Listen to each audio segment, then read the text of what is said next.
Share कर दो इसको पहले फटाफट से।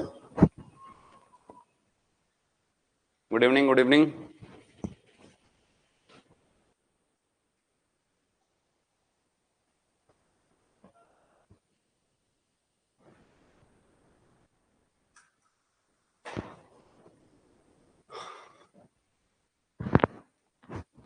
Hello everyone, welcome to our YouTube channel Nimbus learning powered by engineers academy.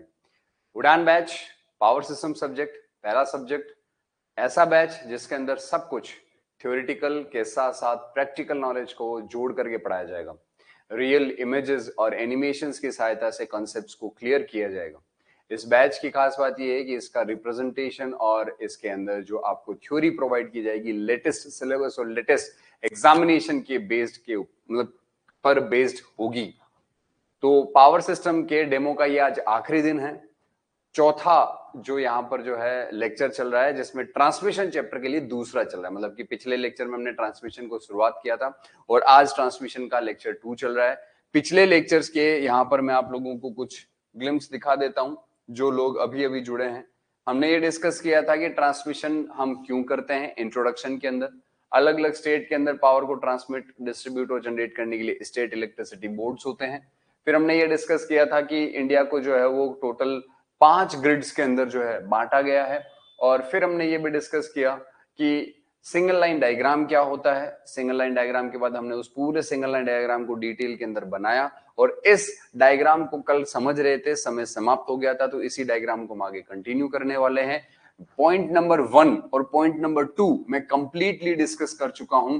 आज हम पॉइंट नंबर 3 से स्टार्ट करने वाले हैं कि प्राइमरी ट्रांसमिशन जो हम करते हैं उस ट्रांसमिशन में हमारे पास में एक तो ट्रांसमिशन के लिए 3 फेज 3 वायर सिस्टम अवेलेबल होता है।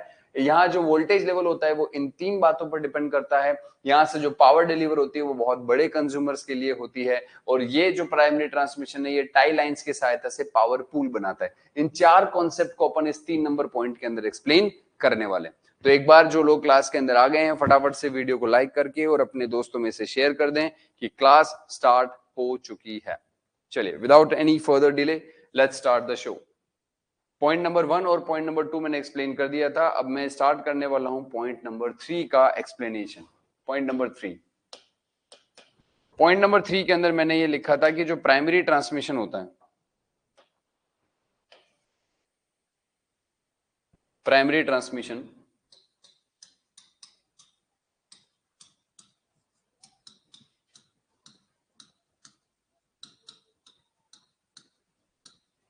इसको करने के लिए हमारे पास में 4 वोल्टेज लेवल अवेलेबल हैं। 132 केवी बहुत ही इंटरेस्टिंग टॉपिक है। मैंने आपको कल भी कहा था, मैं आज फिर से कह रहा हूं कि इस टॉपिक से 100% क्वेश्चन आप लोगों को देखने को मिलेंगे।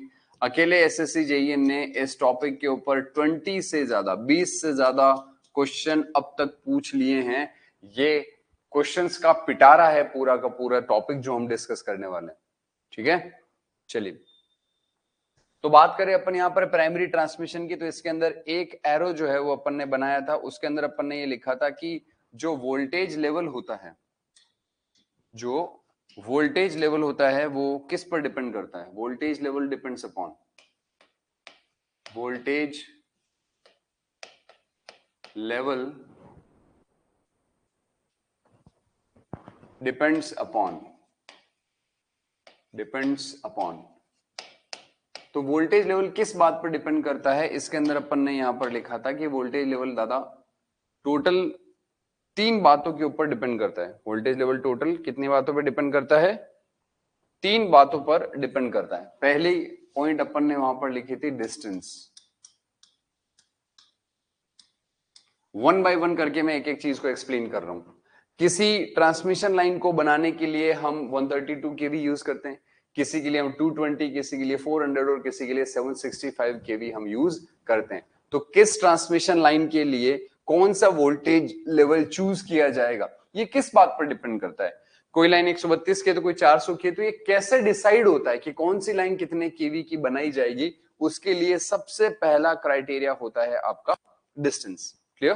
तो देखिए अपन डिस्टेंस के अंदर, गुड इवनिंग, गुड इवनिंग, आते जाएं सब लोग लाइव।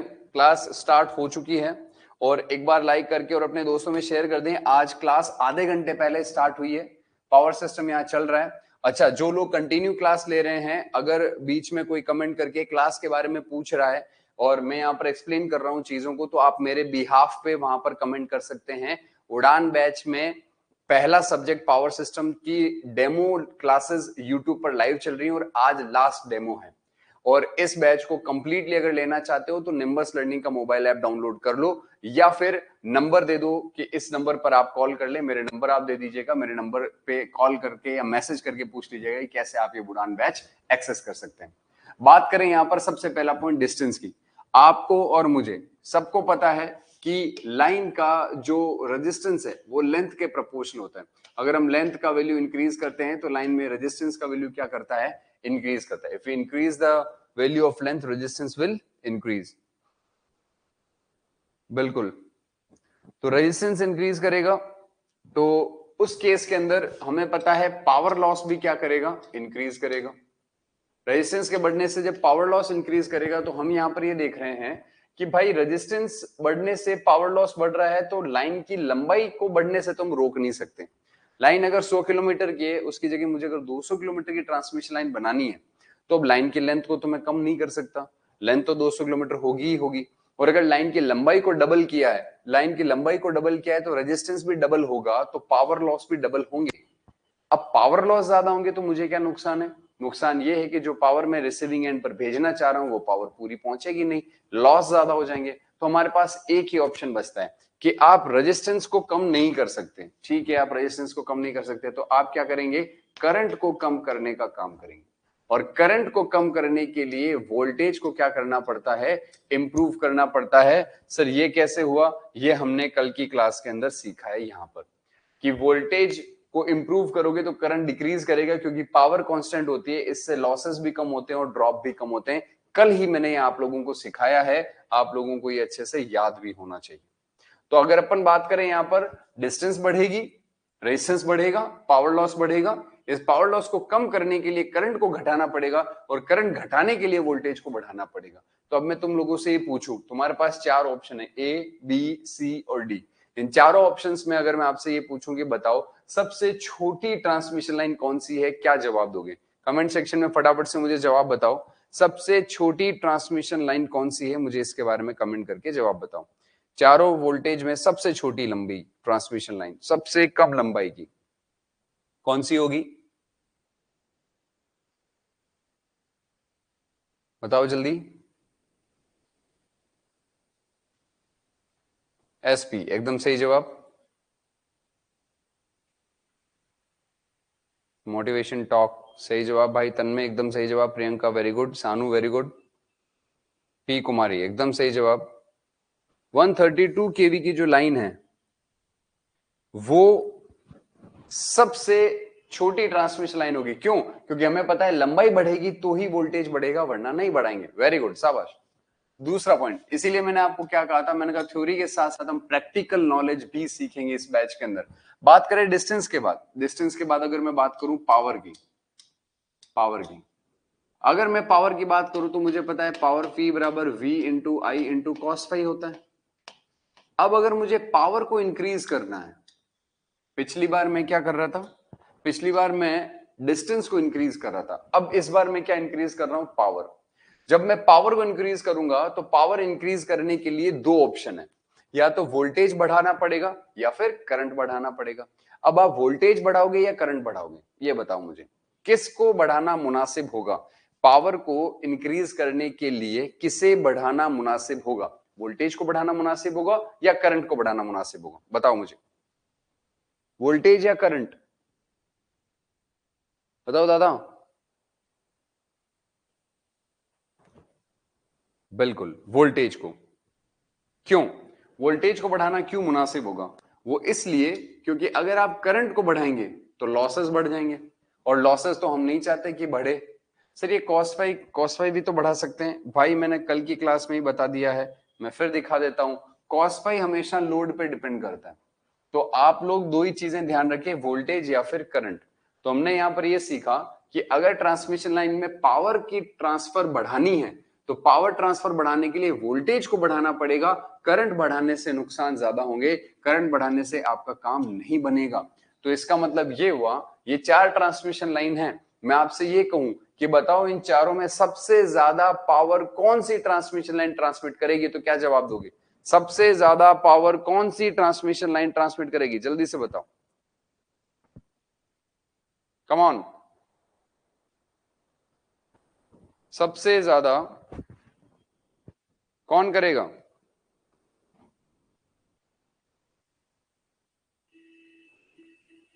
बिल्कुल सही Rakesh, very good.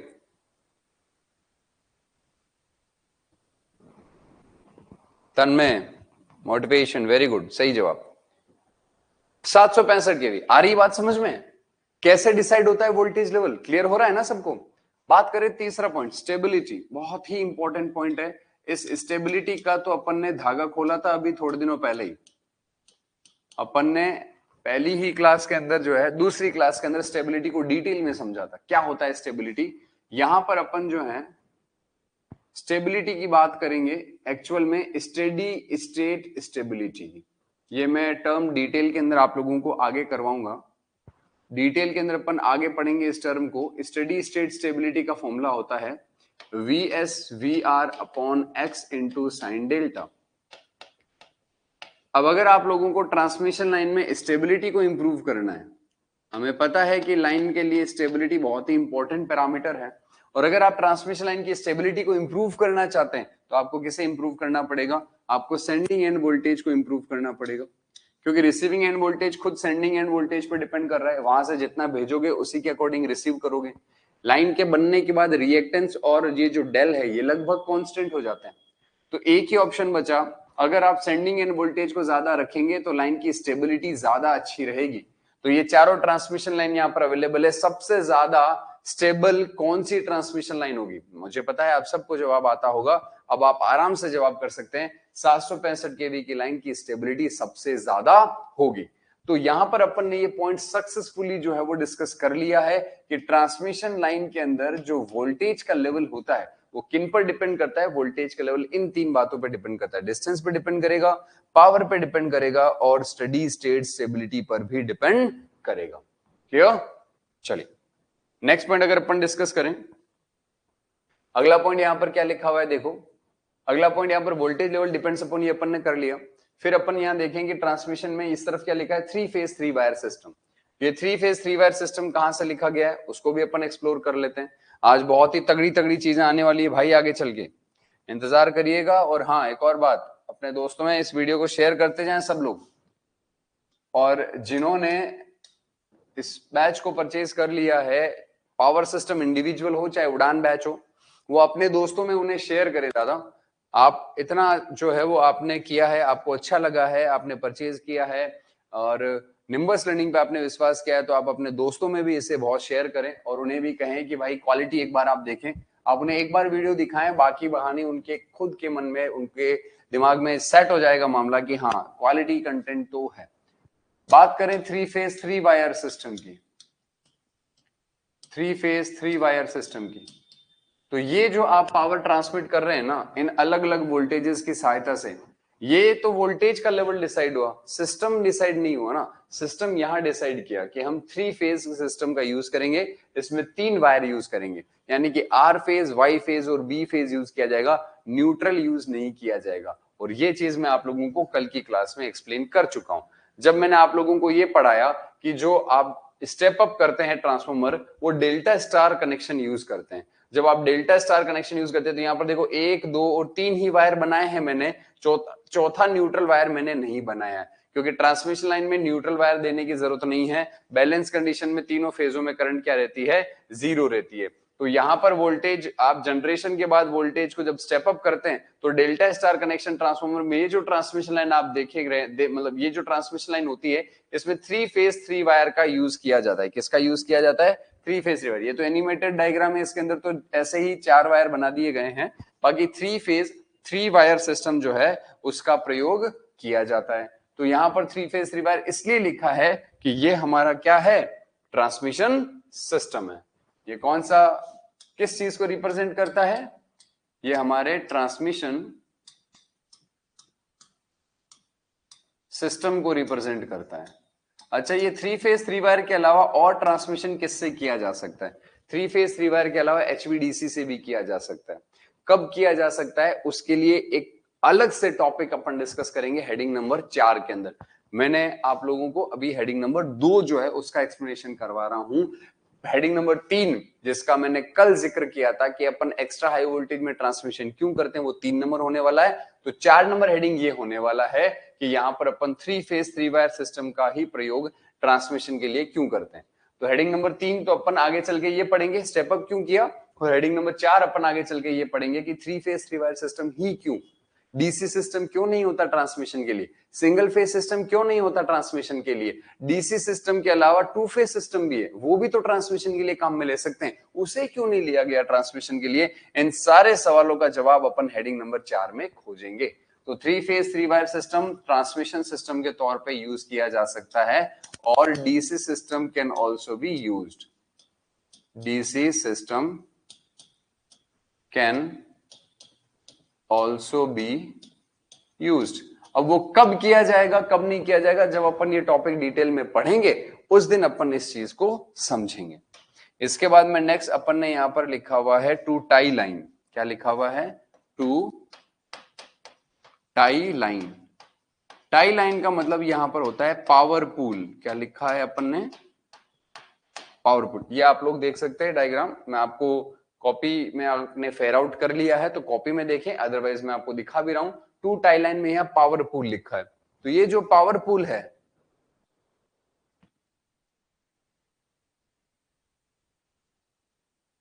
Maximum transmission voltage in India, सब डिस्कस करूंगा मैं, बिल्कुल सारी चीजें डिस्कस करूंगा मैं। अभी तो शुरुआत हुई है, वार्म अप चल रहा है बाबा। एक बार मैंने कहा ना आपको, एक बार आपने जो है वो पूरा कंप्लीट ट्रांसमिशन पढ़ लिया तो आप किसी भी टावर को देख करके, उस टावर को देख करके उसका वोल्टेज, उसकी जमीन से ऊंचाई, उसमें यूज किए गए कंडक्टर, उसका सर्ज इंपीडेंस, उसमें बहने वाली पावर, उसमें यूज किए गए नंबर ऑफ इंसुलेटर, इंसुलेटर किस प्रकार का लगा हुआ है, क्रॉस आर्म कितनी है, कंडक्टर के बीच दूरी कितनी है, दो कंडक्टर मतलब कंडक्टर की जमीन से ऊंचाई कितनी है, मिनिमम डिस्टेंस कितनी है, ये सारी बातें आप केवल देखने भर से कमेंट कर दोगे। इस लेवल तक अपन जाकर के पढ़ने वाले हैं, है ना।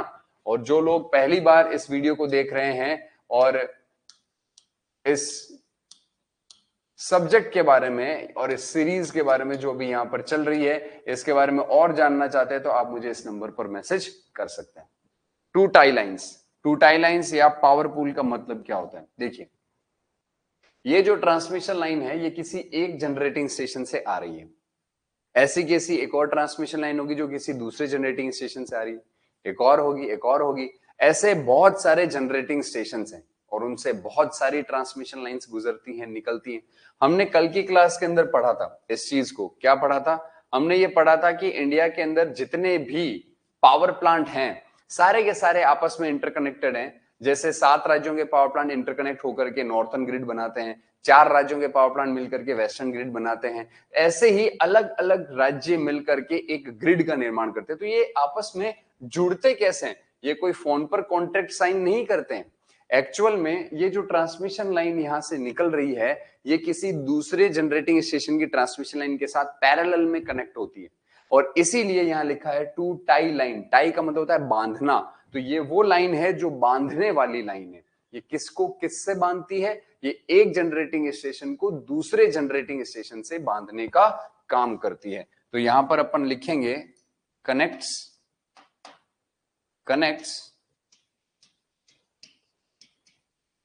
One generating station to another generating station। एक जनरेटिंग स्टेशन से दूसरे जनरेटिंग स्टेशन को जोड़ने का ये काम करती है।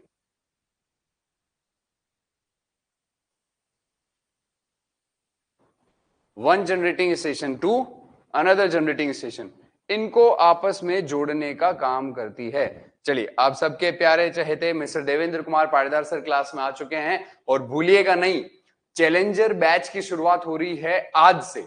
सर ये चैलेंजर बैच क्या है, अरे भाई तुम्हें नहीं पता क्या, चैलेंजर बैच के अंदर आप लोगों ने देखा होगा निम्बस लर्निंग का जो जेईएन महोत्सव का ग्रैंड क्लोजिंग सेरेमनी हुआ था, उसके अंदर हमने लॉन्च किया था इस बैच को, जिसमें हम हमारी स्मार्ट एडिशन एमसीक्यू बुक जो है, जिसमें 10,000 प्लस टेक्निकल क्वेश्चंस अवेलेबल हैं। इस बैच के अंदर हम 10,000 टेक्निकल तो करेंगे ही करेंगे, साथ ही साथ 5,000 नॉन टेक के क्वेश्चन, टोटल 15,000 क्वेश्चन की लाइव प्रैक्टिस करने वाले हैं। अगर आपको लगता है कि आपने थ्योरी अच्छे से पढ़ रखी है और आपके एग्जाम में सिलेक्शन के लिए सिर्फ और सिर्फ क्वेश्चन की प्रैक्टिस बीच में आ रही है, तो इस बैच को आंख बंद करके ज्वाइन कर लीजिए। इस बैच के अंदर आपको 15,000 क्वालिटी क्वेश्चंस का एकदम डिटेल धागा खोल करके एनालिसिस किया जाएगा। इस बैच की शुरुआत आज से हो रही है और ये क्लास लाइव होने वाली है 7 बजे।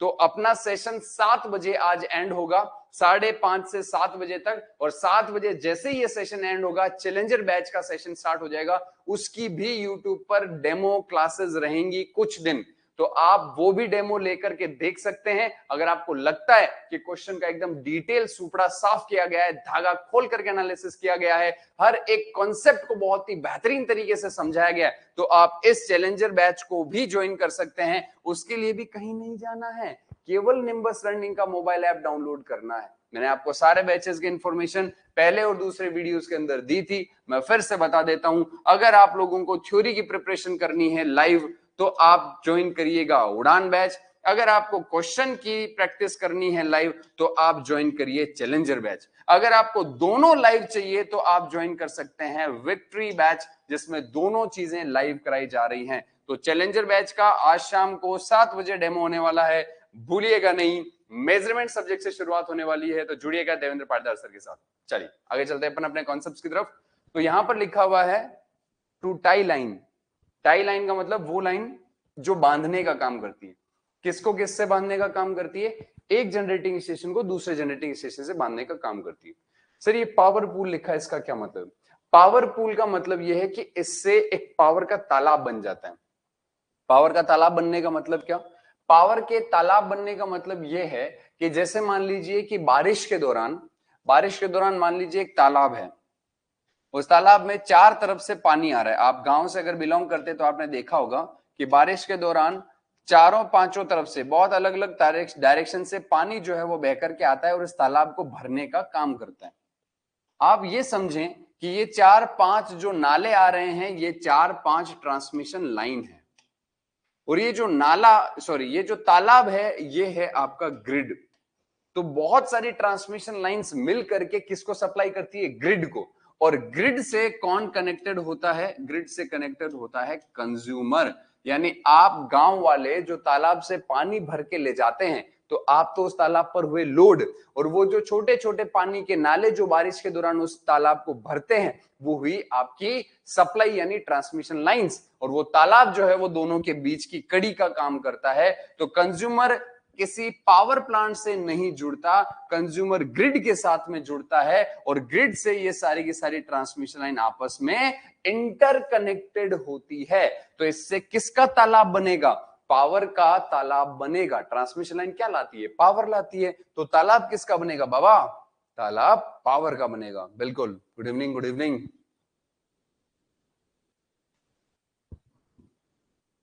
सर पीडीएफ लैपटॉप में काहे नहीं खुल रहा है? पीडीएफ ऐप में ही खुलेगा। पीडीएफ ओपन करो, नोट्स बना लो, उसके बाद उस पीडीएफ का कोई काम नहीं है। कोई भी बंदा आलस नहीं करे। जो भी चीजें मैं यहां लिख रहा हूं, पीडीएफ आपको इसलिए दी जा रही है ताकि आपको जो है रेफरेंस के तौर पे एक चीज लिखी हुई मिल जाए, तो आप वहां से कॉपी कर लें, कोई गलती ना करें। बट पीडीएफ को ही प्रिंट निकाल करके कॉपी में डालते जा रहे हो, ऐसा काम बिल्कुल नहीं करना, जघन्य अपराध है। खुद के नोट्स बनाओ और बहुत अच्छे नोट्स बनाओ। यो बिल्कुल। दलजीत सिंह क्या कह रहे हैं बाबा? पंचायती राज में जेईएन की वैकेंसी जो है उसका कोर्स चालू हो चुका है। कोर्स सारे ही चालू हैं। इस उड़ान बैच को ले लो, कोई भी वैकेंसी हो इस बैच से निकल जाएगी।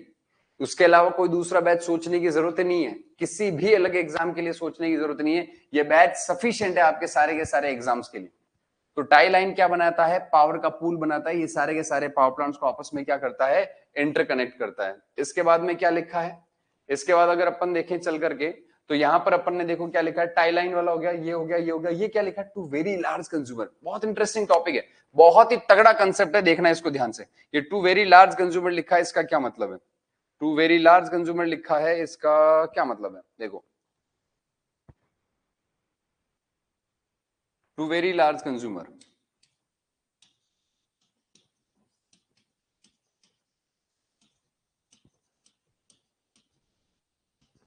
टू वेरी लार्ज कंज्यूमर में आप ये सोचें कि कोई भी कंज्यूमर जो है वो लार्ज किस वजह से बना, कोई भी कंज्यूमर जो है वो लार्ज क्यों बना? तो भाई लार्ज का मतलब ये नहीं है कि वो जो कंज्यूमर है वो ट्रिपल एक्सएल की शर्ट या टी शर्ट पहनता है। कोई भी कंज्यूमर जो है वो लार्ज तब बनता है जब उसकी डिमांड ज्यादा होती है। डिमांड मतलब नखरे?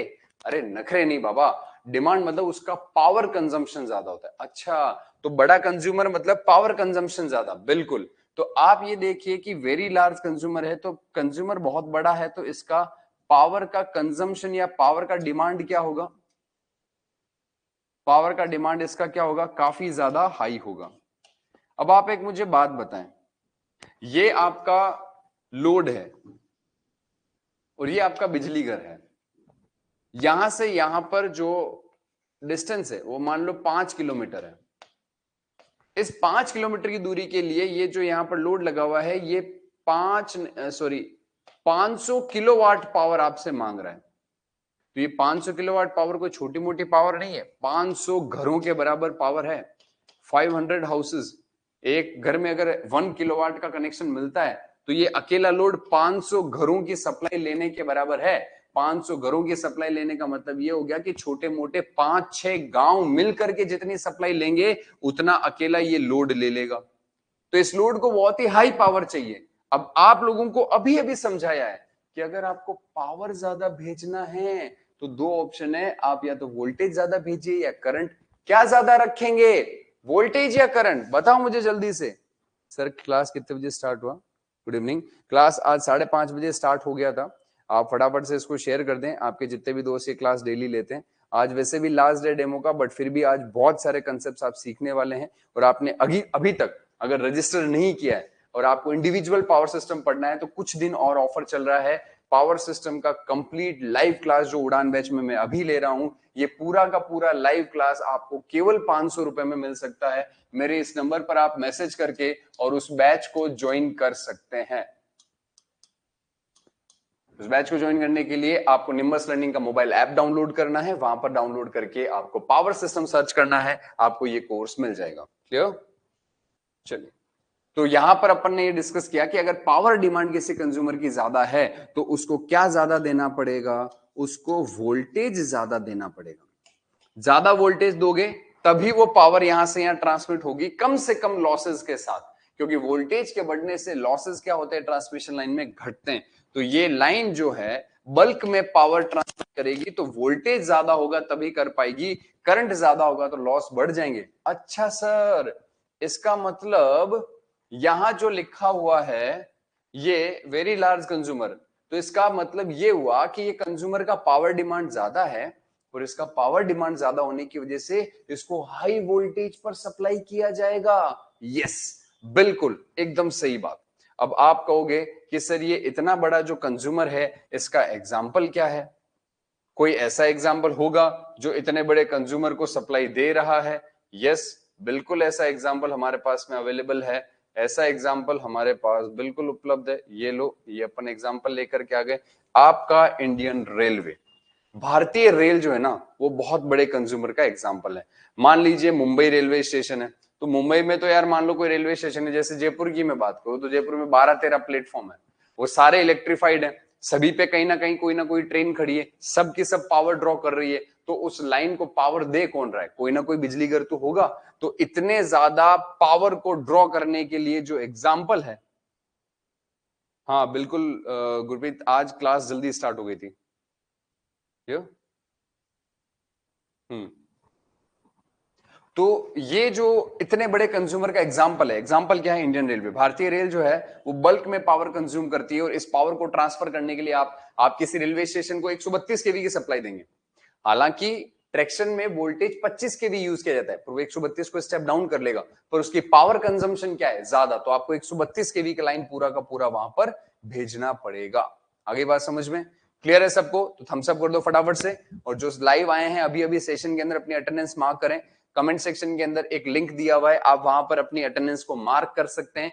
जो निंबस पर सबसे ज्यादा कंसिस्टेंट स्टूडेंट रहेगा उसको कोचिंग की तरफ से कुछ अवार्ड्स भी दिए जाएंगे, तो आप वहां पर जाके अपनी अटेंडेंस को मार्क जरूर करें। क्लियर?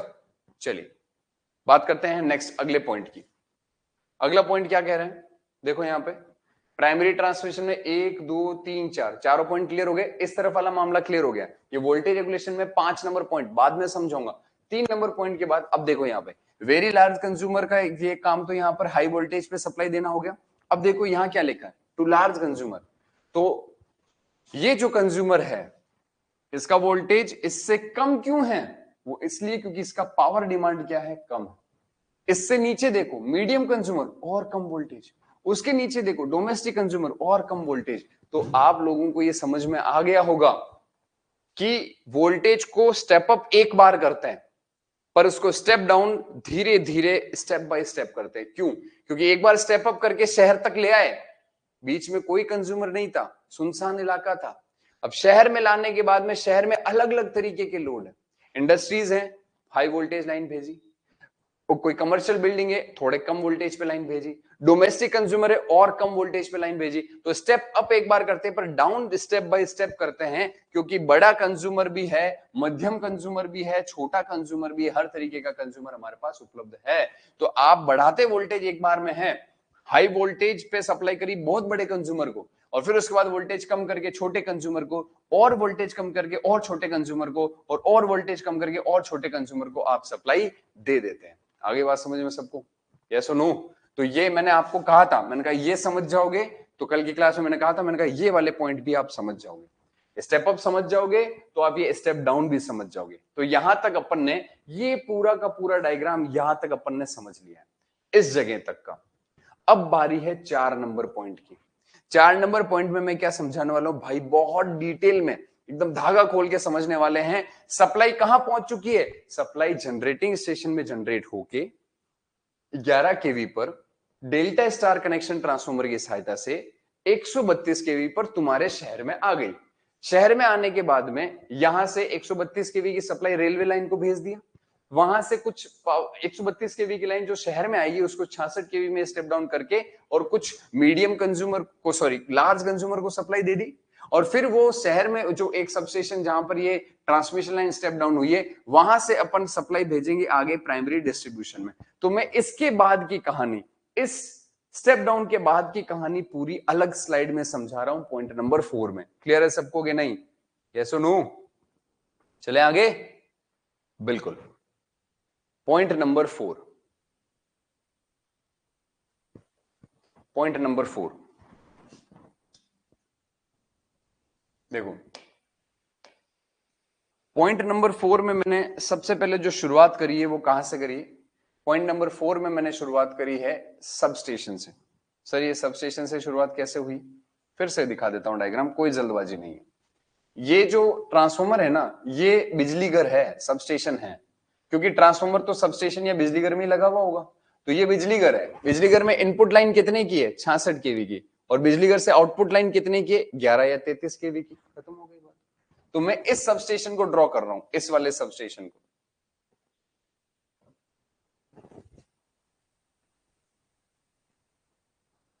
ये सप्लाई आई कहां पर? सब स्टेशन के अंदर।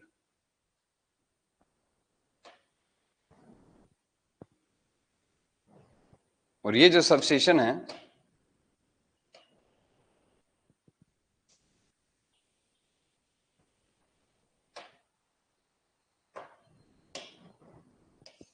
ये पूरा एक सब स्टेशन है। ये स्टेप डाउन ट्रांसफार्मर का सिंबल है।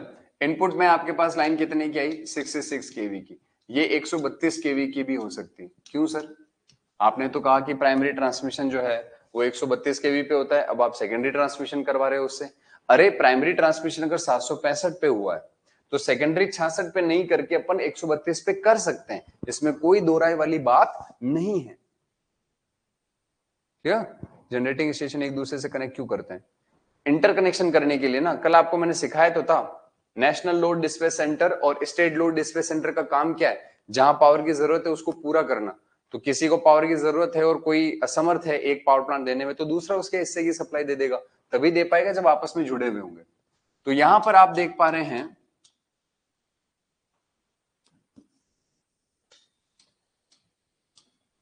ध्यान से देखिएगा, ये वो सब स्टेशन है जो आपके घरों के आसपास होता है, in your city, in your town, आपके घर के आसपास। एकदम प्रैक्टिकल नॉलेज में बता रहा हूं आप लोगों को। आप जहां रह रहे हैं आपके घर के आसपास कोई बिजली घर जरूर होगा। ये बिजली घर यही वाला बिजली घर जिसमें इनपुट लाइन सेकेंडरी ट्रांसमिशन से आ रही होगी और आउटपुट लाइन प्राइमरी डिस्ट्रीब्यूशन की निकल रही होगी। ये जो सबस्टेशन है इसमें इनपुट 66 या 132 केवी का होगा और इससे आउटपुट जो निकलेगा वो 11 या 33 केवी का होगा। इस 11 या 33 केवी के वायर को फीडर कहा जाता है। क्या कहा जाता है? फीडर कहा जाता है। इसको फीडर क्यों कहा जाता है? क्योंकि ये जो पावर देता है यहां से, ये जो पावर यहां से देता है, ये देता है ले जाकर के एक कॉलोनी के अंदर या एक एरिया के अंदर, एक गांव के अंदर, एक सबस्टेशन के अंदर, सॉरी सबस्टेशन बोल दिया मैं, कॉलोनी में लाके देता है।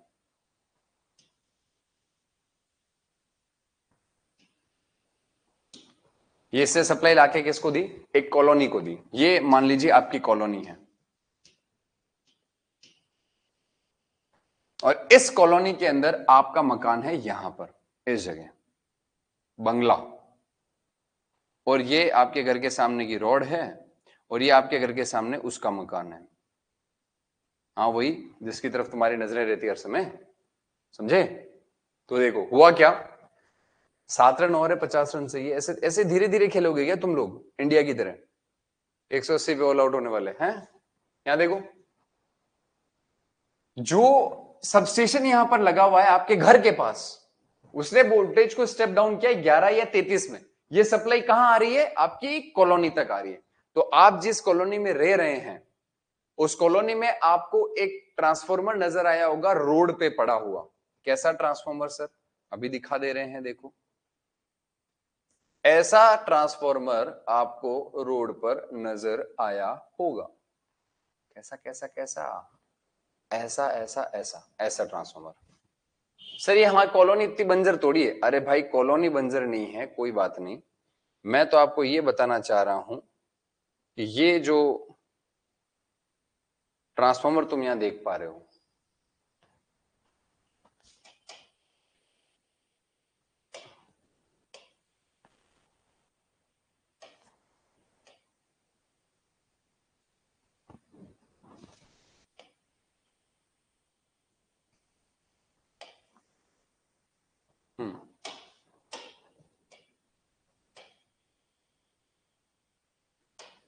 ये जो तुम यहां पे ट्रांसफॉर्मर देख पा रहे हो, ऐसा एक ट्रांसफॉर्मर तुम्हारी कॉलोनी में होगा, हाँ या ना?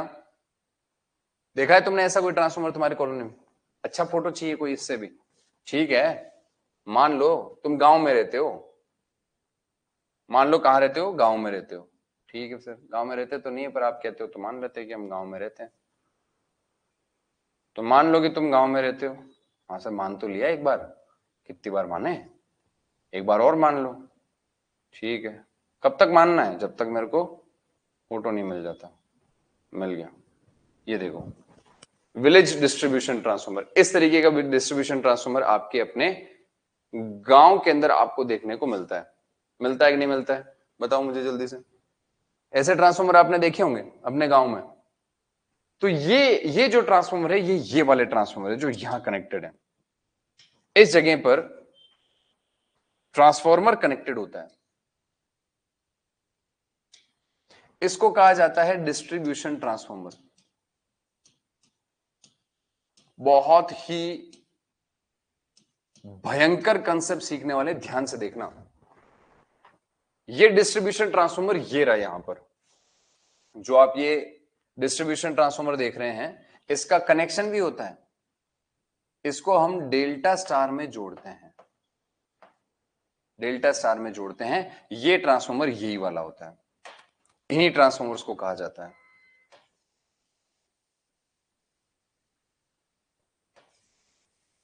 यही है वो ट्रांसफॉर्मर्स जो इस तरीके से कनेक्टेड होते हैं। ठीक है, ये वो ट्रांसफॉर्मर्स हैं। अब नहीं बाबा, पूरा पावर सिस्टम कंप्लीट नहीं होगा। गुड इवनिंग जीत। पूरा पावर सिस्टम कंप्लीट नहीं होगा। अगर आपको कंप्लीट पावर सिस्टम पढ़ना है, ये केवल डेमो क्लासेस चल रही हैं 500 रुपीज में, लाइव प्लस रिकॉर्डेड आप पावर सिस्टम परचेज कर सकते हैं। 6 महीने की वैलिडिटी ये रहेगी और ये आप निम्बस लर्निंग के मोबाइल ऐप, ये यहां पर लिखा हुआ है निम्बस लर्निंग लिखना है, मोबाइल ऐप डाउनलोड करके वहां से आप 500 रुपए में परचेज कर सकते हैं। और अगर आप फिर भी दुविधा हो रही है तो आप मुझे इस नंबर पर मैसेज कर दीजिएगा, आपको बता दिया जाएगा कि आप किस तरीके से ले सकते हैं। ये डेमो क्लासेस है, ट्रांसमिशन चैप्टर स्टार्ट हुआ है, लाइव प्रैक्टिकल एग्जांपल्स की सहायता से आप लोगों का पूरा सिलेबस फोटोज, इमेजेस और एनिमेशन की सहायता से कवर कराया जाएगा। एकदम डिटेल्ड के अंदर आप लोगों को समझाया जा रहा है। तो आपको अगर ये बैच करना है ज्वाइन, तो आप इस नंबर पर मैसेज कर दें या फिर आप ऐप में जाके खुद से भी ले सकते हैं, इट्स योर चॉइस। तो हम बात कर रहे थे कि जो सबस्टेशन आपके गांव के या आपके घर के आसपास है वो ये वाला है, ये आपके शहर में है। 66 से 132 केवी की सेकेंडरी ट्रांसमिशन लाइन यहां आती है और ये स्टेप डाउन करता है 11 या 33 केवी में, इसको फीडर कहते हैं। अब पहली बात मैं इस सेगमेंट को समझा रहा हूं, ये फीडर इस डायग्राम में कहां पर है सर? ये देखो, तुम्हें ये डायग्राम के अंदर ये वायर नजर आ रहा है, यहां पे ये वाला वायर, ये फीडर है। ये वाले वायर जो है वो क्या है? फीडर है। अरे बाबा, ये वाले वायर कौन है? फीडर। ये 3 लाइन आ रही है यहां पे, आर फेज है, वाई फेज है और ये बी फेज है। ठीक इसी प्रकार यहां पर आप लोगों को ये 3 लाइनें नजर आ रही होंगी। ये देखो, ये आर फेज है, ये वाई फेज है, ये है फीडर। ओहो हो।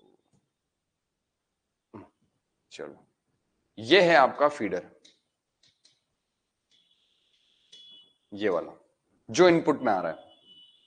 तो सर ये क्या है जो इस तरफ नजर आ रहे हैं? ये नीचे वाले, अरे अभी समझाएंगे दादा, वेट करो थोड़ा सा। ये इधर वाले तार क्या है, अभी समझाएंगे। ये फीडर है जो आपकी कॉलोनी में आया है। ये कितने का है दादा? ये देखने पर 11 केवी का नजर आ रहा है। सर ये कैसे पता चला? समय आने दो, सब पता चलेगा। देख कर बता दोगे तुम कितने वोल्टेज की लाइन है, उसके लिए तुम्हें पूरा ट्रांसमिशन पढ़ना पड़ेगा। मेरे साथ साथ पढ़ते जाओ।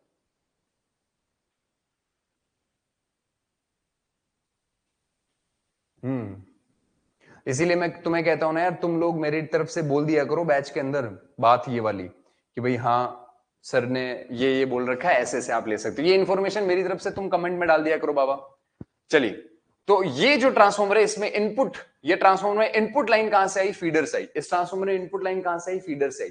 अब इस वायर को फीडर क्यों कहते हैं? क्यों कहते हैं feeder? Because it feeds the power to the local area और द कॉलोनी। ये पावर को फीड करता है। पावर को फीड करने की वजह से फीडर कहलाता है। पोषित करता है इसलिए पोषक कहलाता है, हिंदी में पोषक बोलते हैं। तो ये पावर फीड कर रहा है, फीडर कहलाया। ये कितने का होगा? 11 या 33? अब मुझे एक सवाल का जवाब दे दो फटाक से, तुरंत जो है वो कमेंट सेक्शन में कमेंट करके बता दो। जितने भी लाइव स्टूडेंट्स हैं वो सब लोग एक ही स्वर में जवाब दें। एक कॉलोनी ऐसी है, ये 33 केवी का है फीडर, यहां पे 33 केवी का, और ये 11 केवी का है। इन दोनों 33 केवी और 11 केवी के फीडर में, मतलब एक जगह 11 केवी का फीडर आया, एक जगह 33 केवी का फीडर आया। ऐसा क्यों है? ऐसा क्यों है कि यहाँ 11 है और यहाँ 33 केवी है? इसका कारण बता दो। मैं अभी थोड़ी देर पहले बता चुका हूं तुम्हें। इसका कारण बता दो मुझे, जल्दी से बताओ, फटाफट बता दो। कम ऑन बाबा, कम ऑन, जल्दी। Good evening, good evening. Live रह के पढ़ोगे तो अत्यंत आनंद आएगा। मैं रगों में महसूस करा दूंगा पूरे प्रैक्टिकल पावर सिस्टम को एकदम डिटेल में। बहुत जल्दी ऑफर खत्म होने वाला है, फटाक से इसको खरीद देना। ऐप में जाकर दिक्कत आ रही है मेरे नंबर पे मैसेज कर देना। लोड कंजम्पशन के अकॉर्डिंग, बिल्कुल सही अंकित। राकेश, डिस्टेंस नहीं, distance power and length of line no. Houses ज्यादा होंगे, बिल्कुल एसपी, एकदम सही बात। लोड कंजम्पशन, लोड कंजम्पशन, बिल्कुल। राम राम तेज जी। कंज्यूमर के लोड के अकॉर्डिंग, बिल्कुल।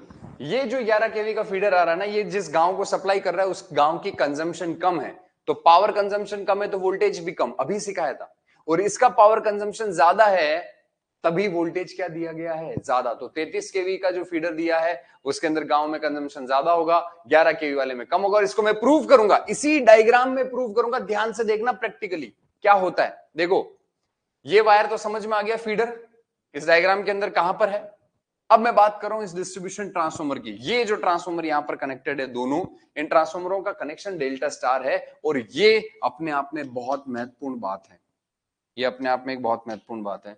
यहां से सवाल आता है, ये अपवाद है, इट इज अपवाद। यू नो व्हाट इज अपवाद? एक्सेप्शन है। एक्सेप्शन क्यों है? मुझे कोई बताएगा ये एक्सेप्शन क्यों है? ये कनेक्शन डेल्टा स्टार किया है, क्या गलत है इसके अंदर? अपवाद क्यों बोला है मैंने इसे? बताओ जल्दी से। जो लोग लाइव हैं फटाफट से वीडियो को लाइक कर दें। दादा कल क्लास 6 बजे स्टार्ट हुआ था, आज 5:30 स्टार्ट हो गया। आज 7 बजे से आपका चैलेंजर बैच लग रहा है, नया बैच स्टार्ट हो रहा है।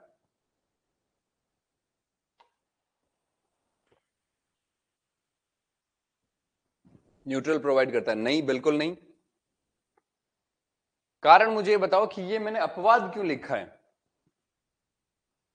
ये डेल्टा स्टार जो लिखा है ये सही है, ये तो मुझे पता है, पर ये कॉन्सेप्ट के अकॉर्डिंग देखा जाए तो कनेक्शन क्या होना चाहिए था, ये बताओ मुझे। कौन बताएगा जल्दी से? सर ये हम कैसे कह सकते हैं कि खाली लोड के हिसाब से सही है, क्योंकि हम ट्रांसफार्मर की केवी रेटिंग पर ना डिपेंड करता है ना लोड। अरे भाई लोड बड़ा है तभी तो ट्रांसफार्मर की केवी रेटिंग ज्यादा होगी। वायर 33 केवी का और वायर 11 केवी का है, तो 33 केवी का वायर उसी ट्रांसफार्मर में आएगा ना जिसका केवी रेटिंग ज्यादा है। कम केवी रेटिंग वाले को ज्यादा वोल्टेज देकर के क्या करोगे तुम? अपवाद बोले तो एक्सेप्शन बोला तो है अभी। Two voltage required at consumer, neutral provide, step up के लिए भी डेल्टा स्टार समवर्स। किसने बोला? राकेश, वेरी गुड, बहुत ही सही जवाब राकेश, वेरी गुड। मैंने आप लोगों को ये सिखाया था, ये देख लो भाई, भूल गए तुम लोग कल की बात। एहसान, रामोस, स्टेप अप ट्रांसफार्मर का कनेक्शन डेल्टा स्टार होता है और स्टेप डाउन ट्रांसफार्मर का कनेक्शन स्टार डेल्टा होता है। ये अपन ने कल सीखा है। यहां प्राइमरी से सेकेंडरी डिस्ट्रीब्यूशन के बीच में जो ट्रांसफार्मर है वो भी तो स्टेप डाउन है भाई। ये स्टेप अप डेल्टा स्टार है, स्टेप डाउन स्टार डेल्टा है। अब यहां देखो क्या लिखा है, ये स्टेप डाउन करता है 11 केवी या 33 केवी से, ये स्टेप डाउन करता है। कितने में स्टेप डाउन करता है भाई?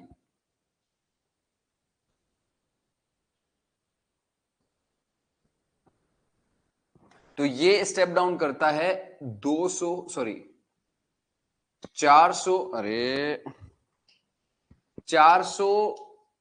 से 415 वोल्ट के अंदर ये स्टेप डाउन करता है।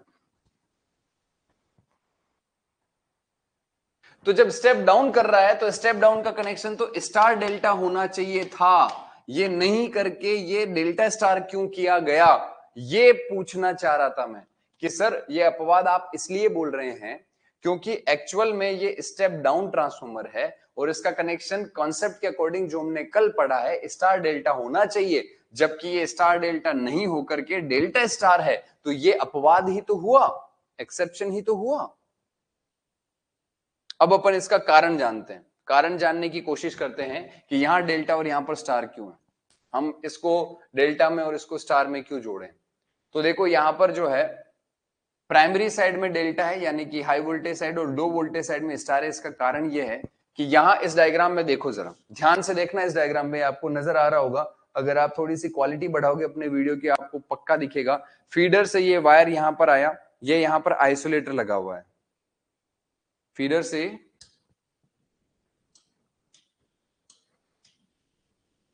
से ये जो वायर यहां पर आया, यहां पर क्या लगा हुआ है? आइसोलेटर लगा हुआ है। क्या लगा हुआ है? आइसोलेटर, सॉरी फ्यूज लगा हुआ है। आई एम सॉरी दादा, फ्यूज लगा हुआ है। ये यहां पर फ्यूज लगा हुआ है इस जगह पर, ये वाला,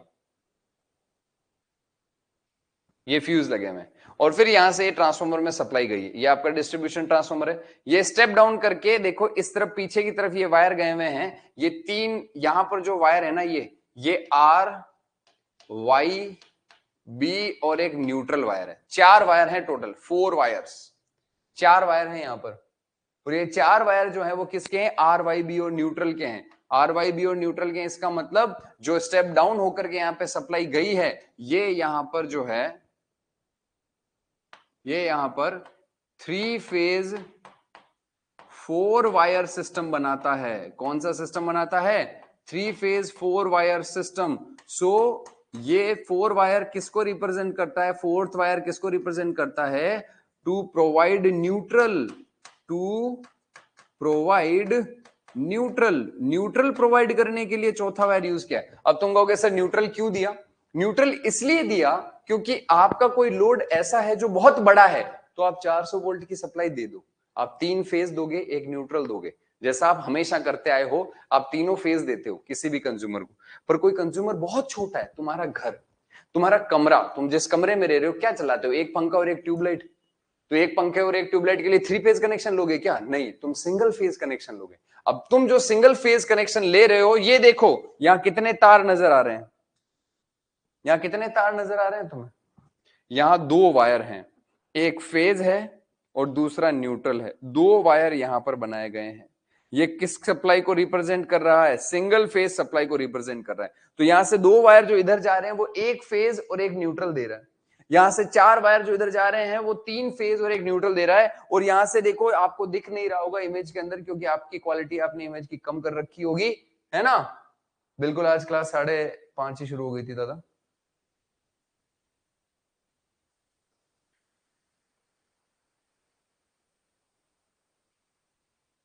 हाँ भाई घनश्याम, पावर सिस्टम पूरा होगा 500 रुपए में, डिटेल ऊपर लिखी हुई है।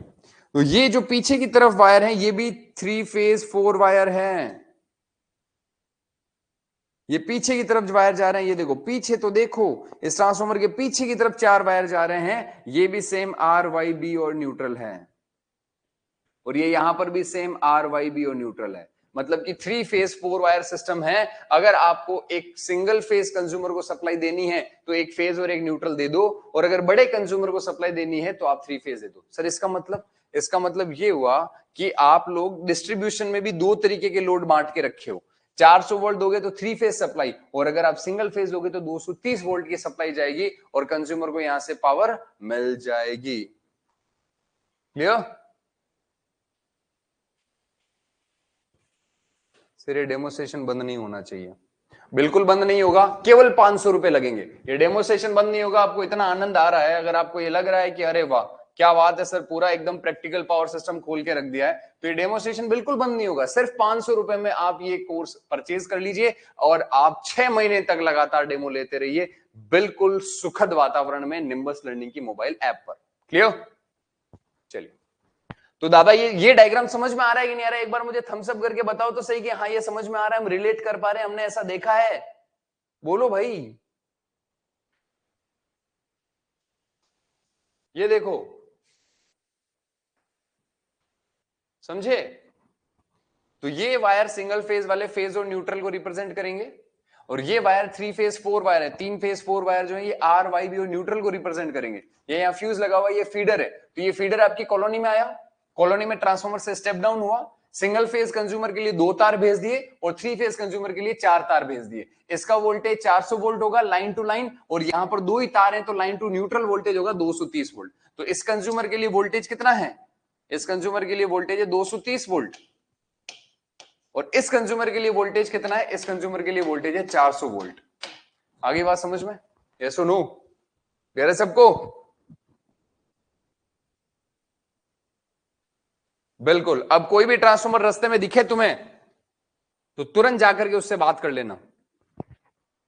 ये ओपन टाइप फ्यूज लगा हुआ है, ओपन टाइप फ्यूज है, आगे पढ़ाऊंगा, इसको भी पढ़ाऊंगा मैं चित्रों की सहायता से, चिंता ना करो दादा, खोल देंगे पूरा एकदम पावर सिस्टम तुम्हारे सामने, चमड़ी उधेड़ देंगे, चिंता ना करो तुम।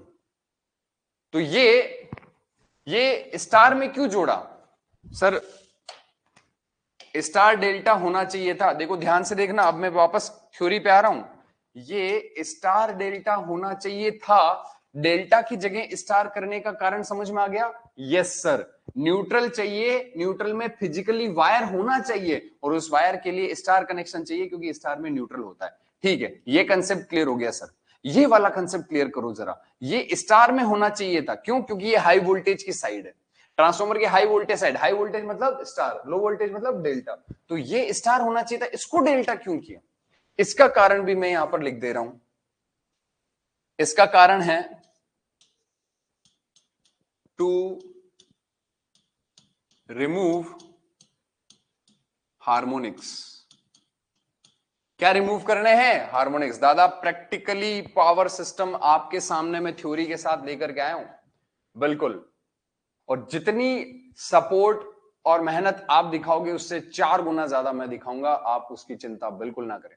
जो पढ़े हुए हैं पहले भी लाइव सेशंस के अंदर, यूट्यूब के अंदर, सिलेक्शन सीरीज के अंदर, प्रैक्टिस बैच के अंदर, है ना, मैराथन के अंदर, जेईएन महोत्सव के अंदर, उन सबको पता होगा कि निम्बस किस तरीके की क्वालिटी कंटेंट डिलीवर करता है। क्लियर है सबको? तो ज्यादा से ज्यादा स्टूडेंट्स में इस वीडियो को शेयर करें और उन्हें कहें कि भाई अगर पढ़ना है तो केवल और बहुत सस्ती रेट कर दी है, ताकि सारे स्टूडेंट्स इसको जो है वो ले सके, बिल्कुल नॉमिनल प्राइस के अंदर। चलिए आगे चलें। तो ये कंसेप्ट क्लियर है, ये आपके कॉलोनी के अंदर, कॉलोनी के पास या आपके शहर में जो ट्रांसफॉर्मर है वहां से क्लियर है। ट्रांसफॉर्मर से कॉलोनी से जो सप्लाई आ रही है उस वायर को फीडर कहूंगा मैं। ये 11 या 33 केवी का क्यों होगा वो कंसेप्ट क्लियर है। फीडर क्यों कहते हैं इसको वो कंसेप्ट क्लियर है। डिस्ट्रीब्यूशन ट्रांसफॉर्मर के अंदर सेकेंडरी साइड में स्टार क्यों करते हैं वो कंसेप्ट क्लियर है। ये ट्रांसफॉर्मर स्टेप डाउन 400 वोल्ट में करेगा, सिंगल फेज सप्लाई होगी तो 230 वोल्ट में सप्लाई मिलेगी, ये कंसेप्ट क्लियर है। ये वायर जो यहां से निकले हैं इस ट्रांसफॉर्मर से, सॉरी ये तो फीडर है, ये वायर, ये मान लीजिए यहां पर फेज और न्यूट्रल जा रहा है, 2 तार यहां पर जा रहे हैं, तो ये 2 तार यहां जा रहे हैं या फिर ये 3 तार ये जा रहे हैं, ये कहां जा रहे हैं? ये तुम्हारे घर में जा रहे हैं, घर में जा रहे हैं। अरे घर के बाहर जो पोल है वहां जा रहे हैं, और इस वायर को कहा जाता है डिस्ट्रीब्यूटर। क्या कहेंगे बाबा? इस वायर को कहेंगे डिस्ट्रीब्यूटर। डिस्ट्रीब्यूटर। सर इसको डिस्ट्रीब्यूटर क्यों कहते हैं? इसको डिस्ट्रीब्यूटर इसलिए कहते हैं क्योंकि ये पावर को क्या करने का काम करता है बाबा? ये आपके पावर को डिस्ट्रीब्यूट करता है। क्या करता है? डिस्ट्रीब्यूट।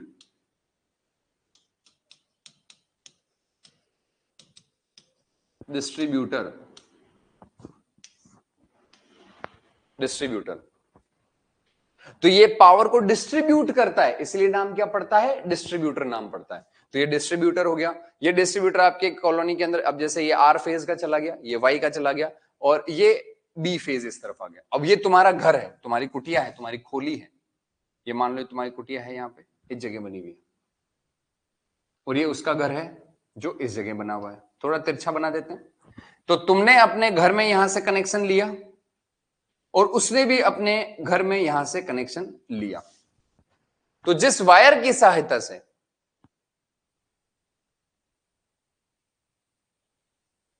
जिस वायर की सहायता से ये कनेक्ट होता है आपके घर से, उस वायर को क्या बोलते हैं बाबा?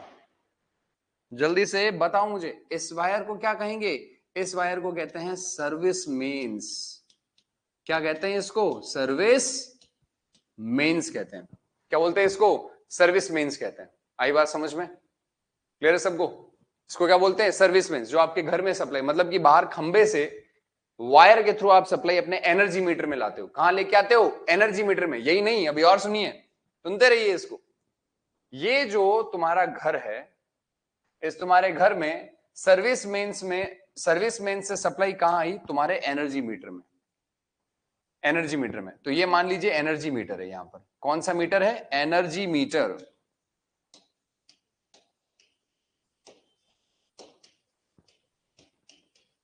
Energy meter.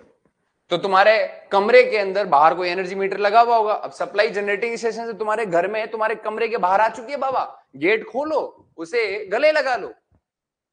मतलब सॉरी, इलेक्ट्रिकल पावर को गले लगाओगे तो थोड़ा ज्यादा होगे, मर जाओगे, गले मत लगाओ। उसको एनर्जी मीटर से अपने स्विच बोर्ड पे ले आओ। एनर्जी मीटर से सप्लाई को स्विच बोर्ड पे ले आओ। कैसे लेकर के आओगे? तो सर एनर्जी मीटर से सप्लाई को हमारे घर के अंदर, हमारे कमरे के अंदर, हमारे सर के ऊपर लगे हुए पंखे और लाइट तक लाने के लिए हम एक प्रोसेस का इस्तेमाल करते हैं, और इस प्रोसेस को वायरिंग कहा जाता है। क्या कहा जाता है इस प्रोसेस को? इस प्रोसेस को वायरिंग कहा जाता है। सर आई बात समझ में? यस और no? Monika thank you so much. बिल्कुल। बोलते हैं कि नहीं बोलते हैं? बिल्कुल बोलते हैं, इसको वायरिंग कहा जाता है। भाई भाई भाई, ये तो पूरा एकदम धागा खुल गया है, बिल्कुल। तो ये यहां पर वायरिंग के थ्रू आपके घर के अंदर सप्लाई हर एक लोड तक पहुंच जाती है। हर एक लोड तक सप्लाई पहुंच जाती है। कैसे पहुंच जाती है? वायरिंग के थ्रू पहुंच जाती है।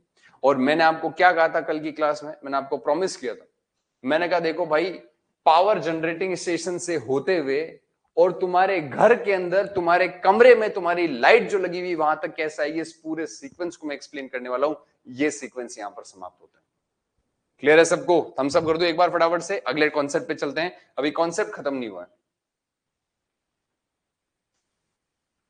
ये डेल्टा कनेक्शन हार्मोनिक्स रिमूव कैसे करता है? ये डेल्टा कनेक्शन की खास बात होती है, ये डेल्टा कनेक्शन की खास बात होती है कि ये हार्मोनिक्स को रिमूव कर देता है। सर ये यहीं पर हार्मोनिक्स रिमूव करने के लिए डेल्टा क्यों याद आया?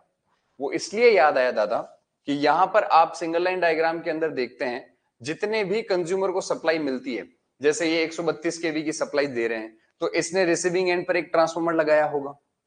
ये 66 केवी की सप्लाई जिस कंज्यूमर को दे रहे हैं, उसने भी अपने रिसीविंग एंड पर एक ट्रांसफार्मर लगाया होगा। 11 केवी का सप्लाई जहां जाता है, उस कॉलोनी के अंदर भी एक ट्रांसफार्मर लगा है, या उस कंज्यूमर के पास भी एक ट्रांसफार्मर लगा है। पर तुम जिस वायर से अपने घर में सप्लाई लेते हो, क्या कोई ट्रांसफार्मर लगा के सप्लाई लेते हो? नहीं। तुम्हारे घर के बाहर खंबे पर जैसी जो सप्लाई है, तुम तार से उसको अपने घर में एनर्जी मीटर में ला करके स्वीकार कर लेते हो कि जैसी सप्लाई बिजली घर वालों ने दी, मैं तो वैसे ही यूज करूंगा। तो ये बिजली घर वालों की जिम्मेदारी है कि जिस वायर से तुम सप्लाई अपने घर में ले रहे हो, उसमें कोई हार्मोनिक्स नहीं होना चाहिए, क्योंकि तुम जब कनेक्शन लेते हो तो डायरेक्ट कनेक्ट करते हो, कोई ट्रांसफार्मर लगा के कनेक्ट नहीं करते हो। और उस वायर को क्या कहते हैं जिससे तुम सप्लाई लेते हो? उस वायर को सर डिस्ट्रीब्यूटर कहते हैं, ये वाला डिस्ट्रीब्यूटर। तो इस वायर में हार्मोनिक्स नहीं होने के लिए रोकना कहां पड़ेगा? इस ट्रांसफार्मर में। और ये ट्रांसफार्मर कौन सा है? ये रहा। इसका कनेक्शन कौन सा है? ये रहा। तो इसके प्राइमरी में डेल्टा कनेक्शन करते हैं ताकि वो हार्मोनिक्स को रोके और तुम्हारे घर में ना जाए। अब बात समझ में आई कि नहीं आई? यस और नो? Tanmay thank you. सिर्फ पसीने नहीं छूटेंगे पावर सिस्टम के सिंगल लाइन डायग्राम से, बिल्कुल। अपन ने पसीने जो हैं वो सिंगल लाइन डायग्राम के छुड़ा दिए हैं। क्लियर है सबको? Got the concept? चलें आगे। Last point, single line diagram का अंतिम पॉइंट बचा है। कौन सा पॉइंट बचा है अंतिम? ये देख लो, 5 number point, permissible voltage regulation. Transmission line जो है उसके अंदर 10 से 12% वोल्टेज में वेरिएशन हो सकता है ट्रांसमिशन लाइन में, जबकि आपके डिस्ट्रीब्यूशन में परमिसिबल वोल्टेज रेगुलेशन कितना है? 5 से 6%। तो यहां पर 10 से 12% हो सकता है, पर यहां केवल कितना है डिस्ट्रीब्यूशन में? 5 से 6%। यानी ये जो ट्रांसमिशन लाइन है, ये जो ट्रांसमिशन लाइन है, इस ट्रांसमिशन लाइन में वोल्टेज रेगुलेशन 10 से 12% अलाउ है। पर ये जो डिस्ट्रीब्यूशन लाइन है जिससे तुम अपने घर में कनेक्शन ले रहे हो, इसमें 5 से 6% से ज्यादा जो है वो वेरिएशन नहीं चलेगा। ये डायग्राम देख रहे हो? समझ में आ रहा है तुम्हें? ये डेल्टा स्टार है, तो ये स्टेप डाउन क्या है? स्टार डेल्टा कनेक्टेड ट्रांसफॉर्मर है। अब ये स्टार डेल्टा कनेक्शन कल बताया था मैंने आप लोगों को समझाने के लिए। अब अगर डिस्ट्रीब्यूशन की बात करें तो यही कनेक्शन डेल्टा स्टार होगा, ये मैं आज बता चुका हूं। तो तुम्हारे घर में जो सप्लाई लेकर के आ रहा है वायर, तुम्हारे घर में जो सप्लाई लेकर के आ रहा है वायर डिस्ट्रीब्यूटर, इस वायर के अंदर वोल्टेज का रेगुलेशन 5 से 6% दिया गया। मतलब कि ये जो वायर तुम्हारे कॉलोनी में सप्लाई करने के लिए आ रहा है, इसमें 5 से 6% वोल्टेज रेगुलेशन परमिसिबल है। पर ट्रांसमिशन के अंदर ये वोल्टेज रेगुलेशन जो है वो 10 से 12% अलाउ है। तो ये वोल्टेज रेगुलेशन क्या होता है पहले ये समझते हैं, बाकी बातें बाद में करेंगे। पहले अपन इस टर्म को समझते हैं कि वोल्टेज रेगुलेशन क्या है। देखो, जब वोल्टेज रेगुलेशन की परिभाषा पूछी जाती है तो अलग अलग लोग अलग अलग जवाब देते हैं। स्टूडेंट्स की मैं बात कर रहा हूँ, किताबें तो एक ही जवाब देती है। तो आप लोगों से जब मैं पूछूंगा तो आप अलग अलग जवाब दोगे, कहोगे sending end minus receiving end divide by sending end is equals to voltage regulation, या आप कहोगे full load minus no load upon no load is equals to voltage regulation, या आप कहोगे कि रिसीविंग एंड पर वोल्टेज जो है वो फुल लोड से नो लोड पे, या नो लोड से फुल लोड पे जाने पर कितना बदलता है, उसे वोल्टेज रेगुलेशन कहेंगे। इस प्रकार की परिभाषाएं आप यूज करोगे। खुशीराम गुड इवनिंग बाबा। चलिए लाइक करते जाना भाई सेशन को, जो लोग लाइव आते जा रहे हैं फटाफट से, और अपनी अटेंडेंस मार्क करते जाना। पावर सिस्टम का एकदम डिटेल्ड कंसेप्चुअल एनालिसिस चल रहा है मेरे दोस्तों। वोल्टेज रेगुलेशन, लेट्स डिस्कस क्या होता है ये वोल्टेज रेगुलेशन। देखो भाई, ये तुम्हारी ट्रांसमिशन लाइन है और इस ट्रांसमिशन लाइन के अंदर एक लोड कनेक्टेड है। क्या कनेक्टेड है? एक लोड कनेक्टेड है। ये सेंडिंग एंड है जिस पर आपने कुछ वोल्टेज दिया है, और ये रिसीविंग एंड है जिसके अक्रॉस आप कुछ वोल्टेज ले रहे हैं। सेंडिंग एंड से आपने Vs वोल्टेज अप्लाई किया है, सेंडिंग एंड पर आपने Vs वोल्टेज अप्लाई किया है, रिसीविंग एंड पर आप Vr वोल्टेज रिसीव कर रहे हैं। रिसीविंग एंड पर जो आप वोल्टेज रिसीव कर रहे हैं वो एक लोड के अक्रॉस वोल्टेज रिसीव कर रहे हैं, और ट्रांसमिशन लाइन का भी अपना एक इंपिडेंस है। इस इंपिडेंस का मान लिखा है अपन ने Z। जब यहां से अपन कोई करंट ट्रांसफर करेंगे तो वो करंट यहां पर आपके ट्रांसमिशन लाइन से गुजरते हुए आपके लोड तक पहुंचेगी इस तरीके से। तो जब यहां पर लोड कनेक्टेड होता है, इस समय ट्रांसमिशन लाइन में यहां पर I इंटू जेड एक वोल्टेज ड्रॉप होता है। तो मैं दो कंडीशंस डिस्कस कर रहा हूं, एक कंडीशन फुल लोड की और एक कंडीशन नो लोड की। Vs सेंडिंग एंड वोल्टेज, ये लाइन में होने वाले ड्रॉप हैं, और ये Vr रिसीविंग एंड वोल्टेज है। अगर मैं बात करूं फुल लोड अवस्था की, तो मान लीजिए आपने फुल लोड पर 20 वोल्ट यहां पर सेंडिंग एंड पर अप्लाई किए। तो 20 वोल्ट जब आप यहां अप्लाई करेंगे तो इस लाइन के अंदर यहां ड्रॉप होंगे। मान लीजिए 5 वोल्ट का ड्रॉप हुआ, तो रिसीविंग एंड पर बचा कुछ वोल्टेज कितना मिला? 15 वोल्ट। अब अचानक से एक दिन क्या हुआ कि लाइन नो लोड पे चली गई। जब लाइन नो लोड पे गई तो आपने भेजा तो 20 वोल्ट, पर लाइन में नो लोड की अवस्था में करंट कितना फ्लो करेगा? 0 एम्पियर। और जब लाइन में करंट ही नहीं होगी तो ड्रॉप नहीं होगा, और ड्रॉप नहीं होगा तो जो वोल्टेज यहाँ सेंडिंग एंड पर मिला है, ये पूरा का पूरा वोल्टेज कहां मिलेगा? रिसीविंग एंड पर मिल जाएगा।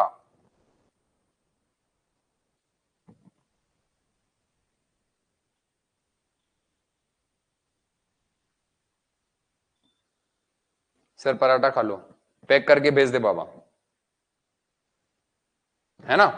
तो यहां पर वोल्टेज रेगुलेशन की डेफिनेशन बहुत मायने रखती है, बहुत लोगों को कंफ्यूजन रहता है। तो इस डेफिनेशन को अपन आज क्लियर कर लेते हैं। किसी भी टर्मिनल के वोल्टेज में फुल लोड से नो लोड में जो इंक्रीमेंट होता है वही वोल्टेज रेगुलेशन है। बस इतना सा याद रखो, the rise in terminal voltage while going from full load to no load condition. तो फुल लोड से नो लोड कंडीशन में आप गए, टर्मिनल का वोल्टेज राइज हुआ, यस कितना? 5 वोल्ट। इसी को वोल्टेज रेगुलेशन कहते हैं, यही वोल्टेज रेगुलेशन है। फिर जब गौर से हमने देखा तो हमने देखा कि अरे यार, ये 5 वोल्ट तो वही वोल्टेज है जो पहले ड्रॉप हो रहे थे और अब नहीं हो रहे। इसका मतलब ये हुआ कि वोल्टेज रेगुलेशन जो है ना, वो कुछ नहीं है, सिर्फ और सिर्फ ट्रांसमिशन लाइन में होने वाले वोल्टेज ड्रॉप को ही कहा जाता है। So the rise in terminal voltage, the rise in terminal voltage, terminal voltage while going from full load to no load condition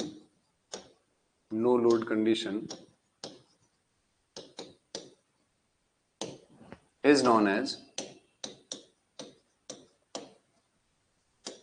voltage regulation।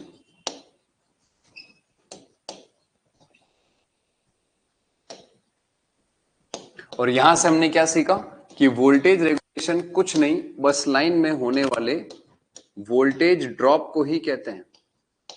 तो voltage regulation is actually proportional to the what?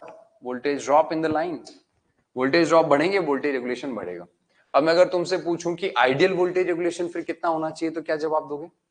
अगर तुम्हें ये पता चल गया कि यार voltage regulation से डरने की जरूरत नहीं है, लाइन में या किसी भी जगह वोल्टेज ड्रॉप जो भी हो रहे हैं उसी को वोल्टेज रेगुलेशन कहते हैं, तो तुम क्या चाहते हो? वोल्टेज रेगुलेशन ज्यादा हो या कम? हम तो चाहते हैं कम हो। तो अगर कम हो तो आइडियल केस में कितना हो, बताओ मुझे जल्दी से कमेंट करके। बिल्कुल आकाश, तुम भी आ गए। आज आखिरी बार अपना मिलना है, आज अपन को बिछड़ना है, क्योंकि ये डेमो क्लासेस आज खत्म हो गई है। अब के बाद अगर आप मुझसे मिलना चाहोगे तो आप केवल 500 रुपए में कोर्स खरीद सकते हो। बड़े दुखी मन से जाना पड़ रहा है, पर क्या करें, दुनिया का दस्तूर है, जाना तो पड़ेगा। मिनिमम नहीं अभिनव, आइडियल केस में जीरो हो जाएगा। आइडियल केस में कितना हो जाएगा? जीरो। मिनिमम प्रैक्टिकली हम चाहते हैं कि जीरो मतलब कम से कम रहे, बट आइडियल केस में कितना हो जाएगा? जीरो हो जाएगा, बिल्कुल, है ना, आइडियल में जीरो हो जाएगा। तो वोल्टेज रेगुलेशन अच्छा कौन सा और बुरा कौन सा? वोल्टेज रेगुलेशन अच्छा मतलब वैल्यू कम होना, और वोल्टेज रेगुलेशन बुरा मतलब उसका वैल्यू ज्यादा होना। अब यहां पर मैं बात करूं, ट्रांसमिशन लाइन के अंदर कह रहा है, ट्रांसमिशन लाइन के अंदर कह रहा है कि 10 से 12% वोल्टेज रेगुलेशन अलाउ है, मतलब 10% ड्रॉप कर दो कोई चिंता नहीं है, पर डिस्ट्रीब्यूशन में 5% से ज्यादा ड्रॉप नहीं होना चाहिए।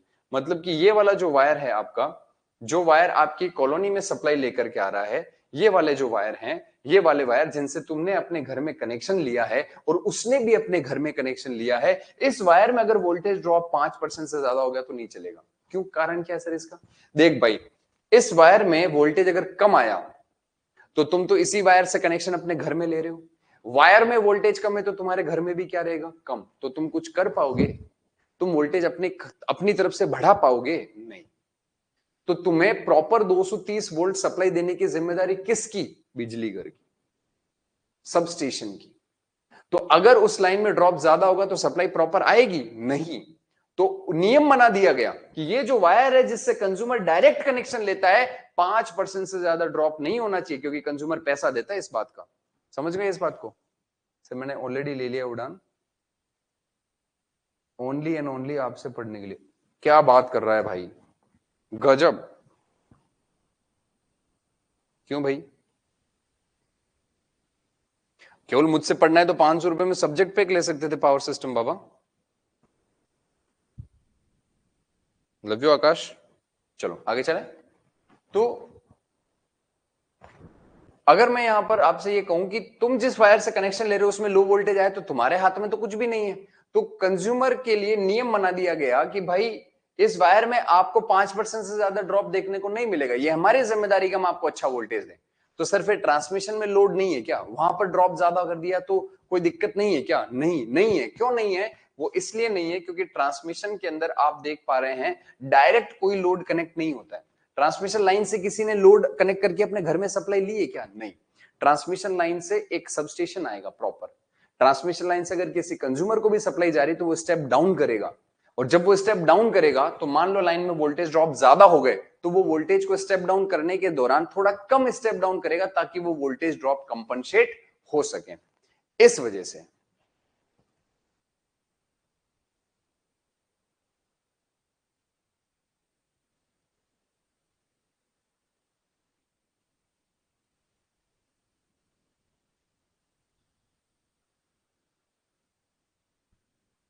देख भाई, सीके मस्ती ग्रुप इंडिया, एक तो तुम अपने असली नाम से आईडी नहीं चला रहे हो, और ऊपर से तुम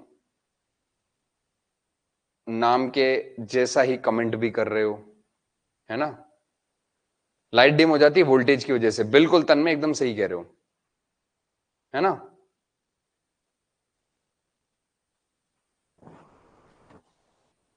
तो सीके मस्ती ग्रुप अपने असली नाम से मुझे व्हाट्सएप पे मैसेज करो, फिर अपन बात करते हैं। चलो, तो ये कंसेप्ट क्लियर हुआ कि नहीं हुआ? 10 से 12% और 5% वाला। डिस्ट्रीब्यूशन के अंदर वोल्टेज ड्रॉप ज्यादा हो गया तो 400 वोल्ट तो है ही, केवल 400 वोल्ट है। ट्रांसमिशन में 400 केवी है और डिस्ट्रीब्यूशन में 400 वोल्ट है। 400 केवी मतलब 4 लाख। 4 लाख में 10% अगर ड्रॉप भी हो गया तो अपन ट्रांसफॉर्मर लगा करके उसको सेट कर सकते हैं। पर 400 वोल्ट में 10% ड्रॉप हो गया, 40 वोल्ट का तुम्हारे घर के अंदर वोल्टेज कम आएगा, तुम क्या करोगे? उसका कुछ नहीं कर पाओगे। इसीलिए डिस्ट्रीब्यूशन में वोल्टेज ड्रॉप 5% और ट्रांसमिशन में 10% अलाउ किया गया। समझ में आ गई बात? क्लियर है सबको? चलिए, हाँ, विकलांग सर्टिफिकेट बना दें क्या तुम्हारा? आज की क्लास का नोटिफिकेशन नहीं मिला। दादा यार, क्लास तो आपको पता है डेली 6 बजे होती है, आज 5:30 बजे होने वाली थी। आप लोगों को मैसेज किया गया होगा कि आज की क्लास 5:30 बजे से। नहीं किया गया होगा तो मैं चेक कर लेता हूं, आगे से ऐसा नहीं होगा। प्रिंस कुमार सर कैसे हैं? बहुत टाइम बाद दिखे। भैया जी आप भी बहुत टाइम बाद दिखे हो। क्या बात कर रहे हो? पावर सिस्टम नहीं पढ़ रहे हो क्या? थ्योरी व्योरी पढ़ना छोड़ दिए हो? तो ये क्लियर है, सबने लिख लिया है क्या ये कंटेंट? साथ साथ में लिख रहे हो ना? क्यों भाई, पावर सिस्टम के शेरों साथ साथ में लिख रहे हो कि नहीं लिख रहे हो? ये लिख लिया सबने? बोलो भाई।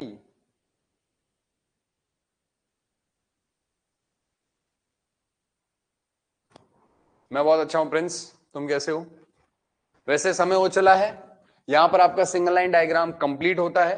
कल की क्लास के अंदर अपन ने सिंगल लाइन डायग्राम को स्टार्ट किया था इस तरीके से, सिंगल लाइन डायग्राम की डेफिनेशन, उसके बाद में कंप्लीट सिंगल लाइन डायग्राम हमने डिस्कस किया।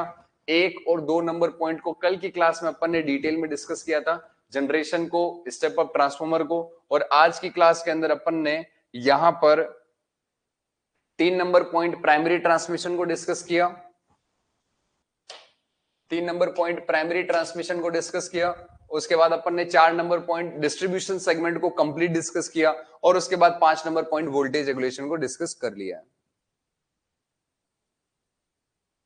क्लियर? चलिए, तो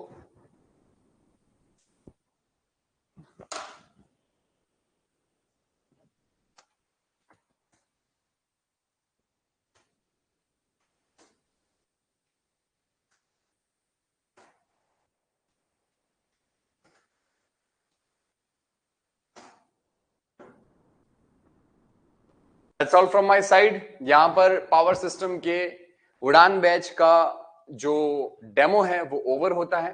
इसके बाद अगर आपको कंटिन्यू पावर सिस्टम को पढ़ना है और इसी तरीके से बेहतरीन कंसेप्ट सारे के सारे सीखने हैं with the help of videos, animation. अच्छा, एक और बात, आप लोगों को एक सबस्टेशन का मैं छोटा सा डेमो दिखाता हूं कि किस तरीके से एक सबस्टेशन जो है वो वर्क करता है, एक सबस्टेशन की डिजाइन किस तरीके से होती है। अपन जो पावर सप्लाई सबस्टेशन में, मैंने क्या कहा था, बिजली घर में सप्लाई आती है, तो बिजली घर में जो सप्लाई आती है वो आती कैसे है उसके बारे में मैं आपको थोड़ा सा यहां पर बता देता हूं।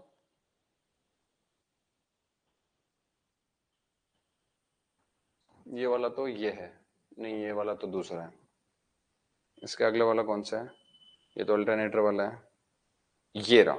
बिल्कुल, ये देखो, इस तरीके से सप्लाई जो है 33 केवी का ये इनपुट है। ये लाइटनिंग एरेस्टर सबसे पहले कनेक्टेड होते हैं, लाइटनिंग एरेस्टर के बाद में आइसोलेटर कनेक्टेड होता है, आइसोलेटर के बाद में 33 से 11 केवी का ट्रांसफॉर्मर है, पहले पीटी कनेक्ट होता है, फिर वीसीबी वैक्यूम सर्किट ब्रेकर, ये भी मैं आपको पढ़ाऊंगा, डिस्ट्रीब्यूशन में कनेक्टेड होता है, और फिर सीटी आ जाता है करंट मेजर करने के लिए, और सबसे लास्ट के अंदर ये आपका लाइटनिंग एरेस्टर ट्रांसफॉर्मर के जस्ट पहले भी लगता है, और फिर ये आपका 5 MVA 33 से 11 केवी का ट्रांसफॉर्मर। इस तरीके से एक सबस्टेशन के अंदर जो है वो कंप्लीट लाइंस चलती हैं।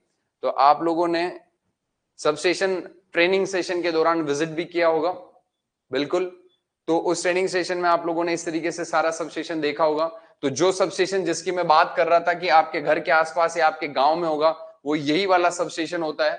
एक बार आप फिर से देखें, 33 केवी की इनकमिंग लाइन है, सबसे पहले लाइटनिंग अरेस्टर कनेक्टेड होता है, लाइटनिंग अरेस्टर के बाद में आइसोलेटर कनेक्टेड होता है, आइसोलेटर के बाद में यहां पर जो है वो पीटी वोल्टेज मेजर करने का काम करता है, फिर सर्किट ब्रेकर कनेक्टेड होता है, फिर उसके बाद में सीटी कनेक्टेड होता है करंट को मेजर करने के लिए, करंट मेजर करने के बाद में ट्रांसफॉर्मर के प्रोटेक्शन के लिए एक लाइटनिंग अरेस्टर और लगाया गया होता है, और ये यहाँ पर आपका ट्रांसफॉर्मर है। इस तरीके से ये पूरा का पूरा सबस्टेशन वर्क करता है।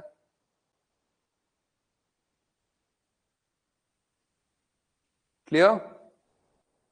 ये इसकी जमीन पर ग्रेनुअल्स बिछाए हुए होते हैं। ग्रेनुअल्स का मतलब ये है कि ये यहां पर सबस्टेशन के अंदर नीचे पत्थर बिछाए हुए होते हैं। इन पत्थरों को क्यों बिछाया जाता है, इसका भी एक पर्टिकुलर कारण है। तो ये आप देख सकते हैं कि एक 33 केवी का जो सबस्टेशन है उसका पूरा का पूरा लेआउट यहां पर आपको दिखाया गया। क्लियर? चलिए, तो आज के लिए इतना ही, मिलते हैं फिर कभी, फिलहाल तो नहीं। बैच की डेमो वैलिडिटी यहां पर ओवर होती है। तो thank you everyone for watching this video, good bye. अगर आपको क्लासेस कंटिन्यू करनी है तो आप परचेज कर सकते हैं इस बैच को केवल 500 रुपए में। Bye bye.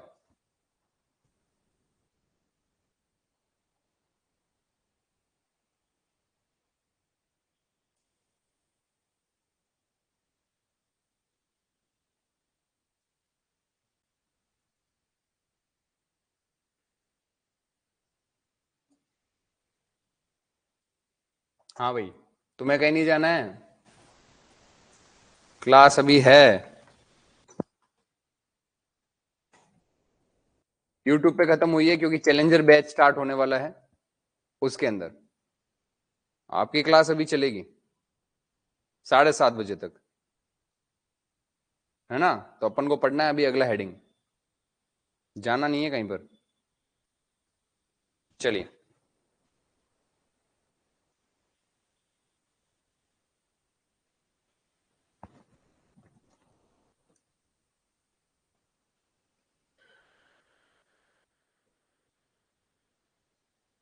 अगली हेडिंग की तरफ चलते हैं। हेडिंग नंबर 3, एडवांटेजेस ऑफ, ये अपन ऐसे लिख लेते हैं, EHVAC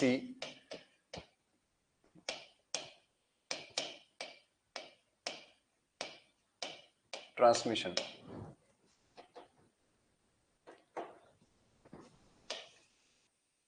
अब सिर्फ आप और मैं हूं और कोई नहीं है, तो अभी अपन ही है इधर ऐप में।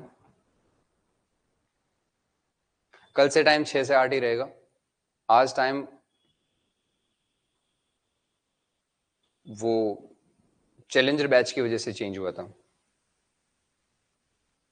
रामायण यादव। आज आपकी क्लास छूट गई, कोई बात नहीं। ये क्लास ओवर होने के बाद में जब रिकॉर्डेड वीडियो अपलोड होगा तब आप वहां से क्लास कर लेना, ठीक है। चलिए,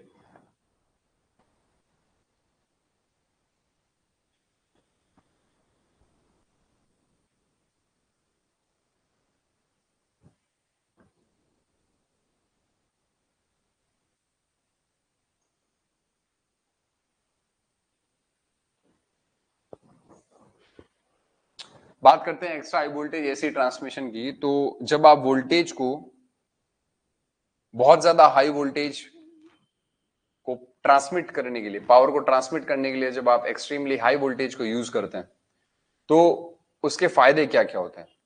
कोई भी ट्रांसफार्मर जब आप लगा करके और ट्रांसमिशन लाइन का प्रयोग करके और आप पावर को ट्रांसमिट करने का काम करते हैं, तो उस केस में ये जो आप transmission extra high voltage AC में करते हैं, इसका फायदा क्या है। Why do we transmit electrical power at that much high voltage level? What does it mean? Why we are doing so? ऐसा हम क्यों कर रहे हैं? इसको जानने के लिए अपन ये हेडिंग डिस्कस करने वाले हैं। वीडियो लैग कर रहा है, मुझे भी ऐसा फील हो रहा था।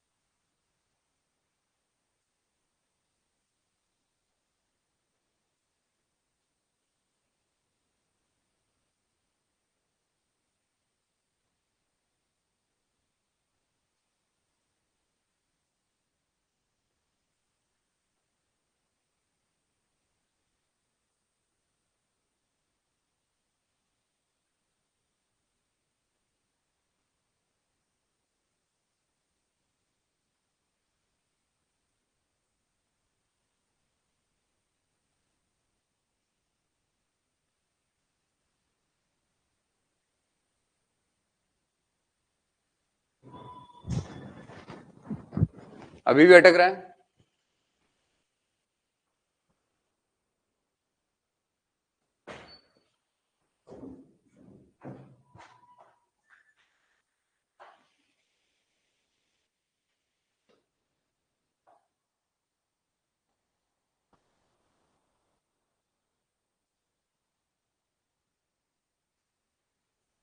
अभी ठीक है, चलो। अभी नहीं लैग कर रहा होगा। अच्छा, ये पूरा क्यों नहीं दिख रहा है?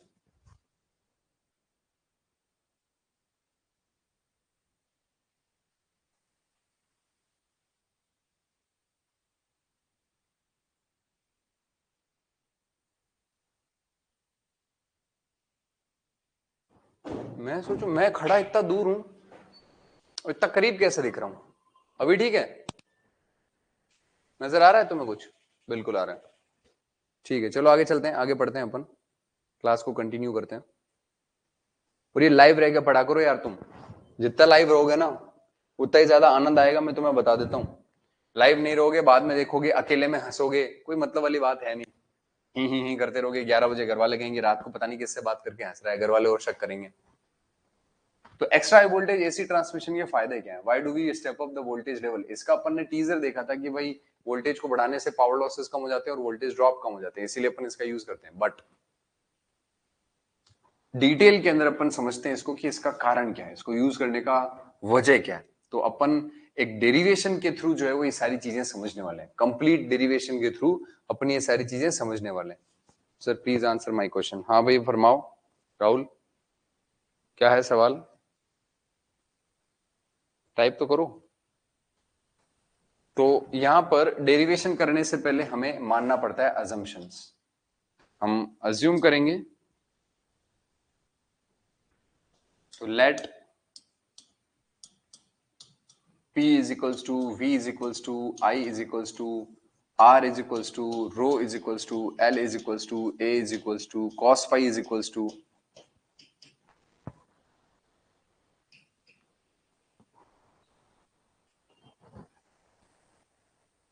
लिखिए, हेडिंग लगाएं EHVAC ट्रांसमिशन और उसके अंदर लिखना स्टार्ट करें। What is harmonics basics? Okay ठीक है, let me tell you first harmonics क्या होता है।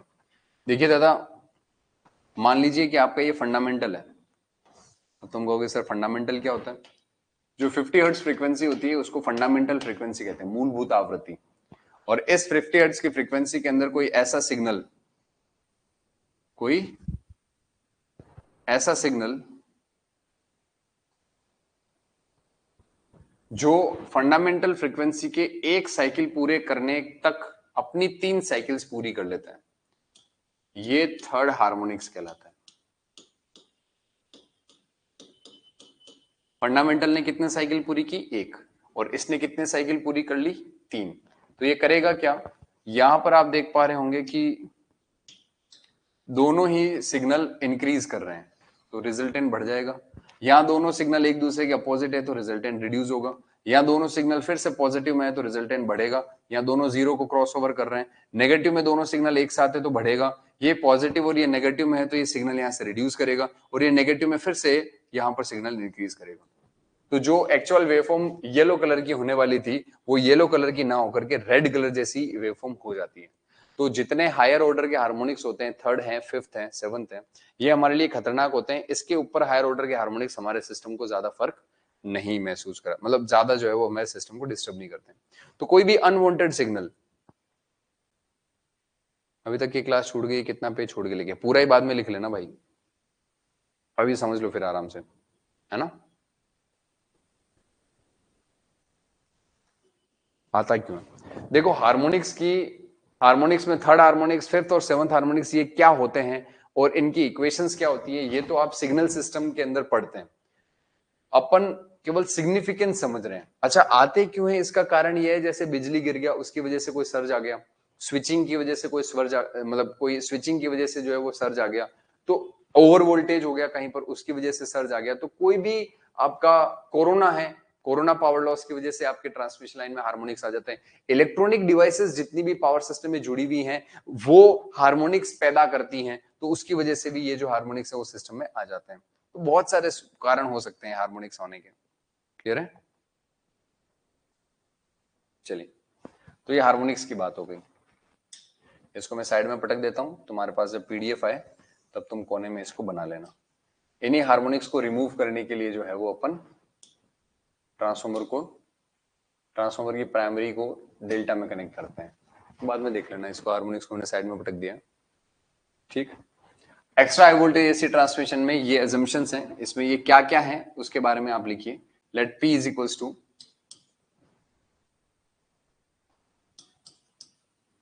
power to be transmitted per phase,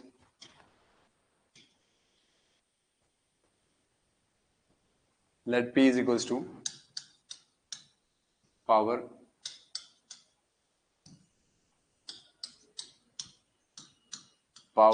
to be transmitted per phase। अच्छा, आपको यूनिट भी लिखना पड़ेगा साथ में, वॉट में यूनिट होता है। V आपका लाइन टू न्यूट्रल वोल्टेज है, लाइन टू न्यूट्रल वोल्टेज है, इसे वोल्ट में रिप्रेजेंट किया जाएगा। आई आपका लाइन करंट है, लाइन करंट है, इसे एम्पियर में रिप्रेजेंट किया जाएगा। रेजिस्टेंस, ये आर आपका रेजिस्टेंस है ईच कंडक्टर का। एक बार आप ये मेरे साथ साथ लिख लें, फिर अपन समझेंगे क्यों लिख रहे हैं अपन ये सब कुछ। Resistance of each conductor, resistance of each conductor ये ओम के अंदर होता है। फिर रो जो है वो रेजिस्टिविटी है, स्पेसिफिक रेजिस्टेंस भी कहते हैं इसको, ये ओम मीटर के अंदर होता है। फिर लेंथ आपकी एल है, ट्रांसमिशन लाइन की लेंथ ऑफ लाइन। ए आपका क्रॉस सेक्शन एरिया है, क्रॉस सेक्शनल एरिया, ये आपका मीटर स्क्वायर में होता है। लेंथ आपका मीटर में होता है। और कॉस फाई जो है वो पावर फैक्टर है लोड का, पावर फैक्टर ऑफ लोड। और ये लैगिंग अज्यूम किया गया है, लैगिंग। ये अजम्पशंस आप एक बार लिखें, फिर अपन आगे की बात करते हैं। जैसे ही लिख लो थम्स अप कर देना।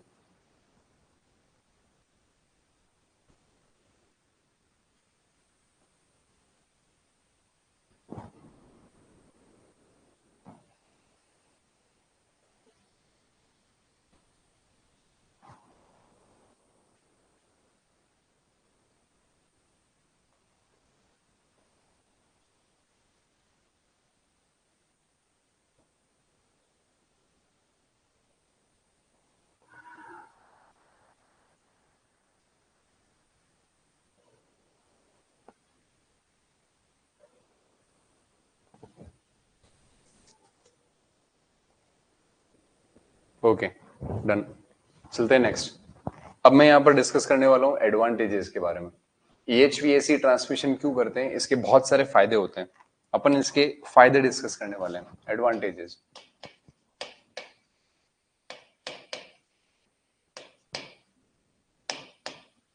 एडवांटेजेस तो extra high voltage AC transmission में पावर को ट्रांसमिट करने का पहला एडवांटेज जो होता है, फर्स्ट एडवांटेज, वो हमें पावर लॉस के रूप में देखने को मिलता है। किसके रूप में देखने को मिलता है? पावर लॉस के रूप में देखने को मिलता है। अब देखो, डेरिवेशन ध्यान से देखना और मेरे साथ साथ समझते रहना, है ना। और पूरा डेरिवेशन जब खत्म हो जाए उसके बाद आप मुझे बताना अगर कोई डाउट रह जाता है आपको तो, ठीक है। चलो, तो बात करूं मैं पावर लॉस की, तो हमें पता है पावर लॉस बराबर W into I square into R होता है। अच्छा, एक काम करते हैं अपन, ये एडवांटेजेस जो हैं वो समझने से पहले अपन जनरल कुछ इक्वेशंस लिखना चाहते हैं जो हमारे उसमें काम आने वाली है, डेरिवेशन में काम में आने वाली है। वो जनरल इक्वेशंस में यहां पर भी लिख सकता हूं। चलिए ठीक है, यहां नहीं लिखेंगे, अपन ही लिख लेते हैं। एडवांटेजेस डिस्कस करने से पहले हमें पता है P बराबर VI cos फाई होता है, इक्वेशन नंबर 1। हमें यह भी पता है कि यहां से I बराबर P upon V cos phi लिखा जा सकता है, इक्वेशन नंबर 2। हमें यह पता है कि करंट डेंसिटी J बराबर I अपॉन A होता है, तो यहां से हम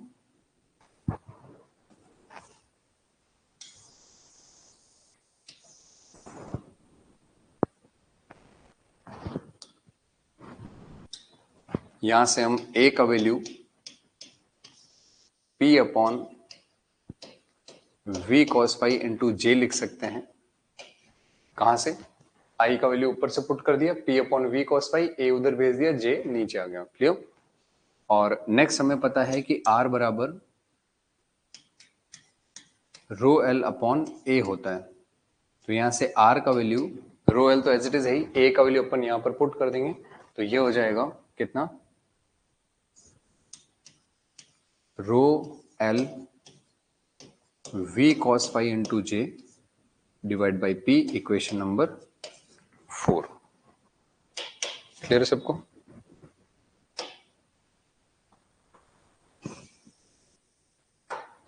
अब यहाँ पर अपन पहला एडवांटेज डिस्कस करने वाले हैं। पहला एडवांटेज का नाम है पावर लॉस। पावर लॉस हमें पता है कि पावर सिस्टम में जो पावर लॉस होते हैं उसे आई स्क्वायर आर से रिप्रेजेंट किया जाता है। तो इसे आई स्क्वायर आर से रिप्रेजेंट करेंगे तो W बराबर आई स्क्वायर, करंट का वैल्यू कितना है, P upon V cos phi दे रखा है ना। तो यहाँ से P upon V cos phi यहाँ पुट करोगे तो कितना हो जाएगा, P square upon V square cos square phi into R का वैल्यू अपन यहाँ से देखें तो R का वैल्यू कितना लिखा है, rho L V cos phi J divide by P। जो कैंसिल आउट होने वाली टर्म्स हैं वो सारी कैंसिल आउट हो जाएंगी, बचेगा कितना, P rho L J upon V cos phi बचेगा, P rho L J upon V cos phi बचेगा। यहाँ पे अपने पास बच गया। इसको अपन इक्वेशन नंबर दे देते हैं 5। क्या नाम देते हैं इसे, इक्वेशन नंबर 5। यहां से अपन ये कह सकते हैं कि power loss is proportional to 1 upon voltage. Power loss जो होता है वो वोल्टेज के इनवर्सली प्रोपोर्शनल होता है, और ये तभी हो सकता है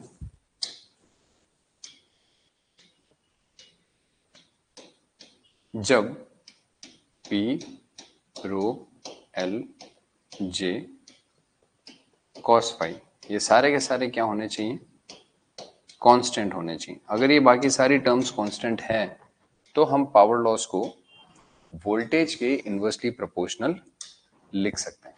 आगे बात समझ में। सर अर्थ वायर और न्यूट्रल वायर में क्या डिफरेंस होता है, प्लीज बता दीजिए। अर्थ वायर तो ट्रांसमिशन लाइन के टॉप पर होता है, और न्यूट्रल वायर अपन RYB फेज और उसके साथ चौथा वायर जो यूज करते हैं वो होता है। अर्थ वायर में करंट फ्लो नहीं करती, न्यूट्रल में करंट फ्लो कर सकती है। बात करें यहाँ पर बी पॉइंट की, पावर लॉस के बाद में नेक्स्ट बी पॉइंट आता है हमारे पास में, वॉल्यूम ऑफ या weight of conductor material, weight of conductor, weight of conductor. अगर अपन वेट ऑफ कंडक्टर की बात करें तो वेट ऑफ कंडक्टर कैसे कैलकुलेट किया जाएगा, हमें पता है कि वेट का वैल्यू जो है वो P रो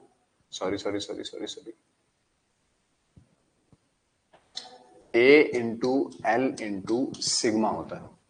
पावर लॉस का वैल्यू कितना, वेट का वैल्यू, सर जहाँ J का क्या रोल है, J करंट डेंसिटी होता है ना, current density ampere upon metre square, unit नहीं पता आपको, एम्पियर अपॉन मीटर स्क्वायर होता है ना करंट डेंसिटी। तो वेट की अगर मैं बात करूं तो A into L into sigma होता है, आया ना। तो A का वैल्यू कितना होता है, ये आगे याद रखना, ये आगे काम आएगा आपके।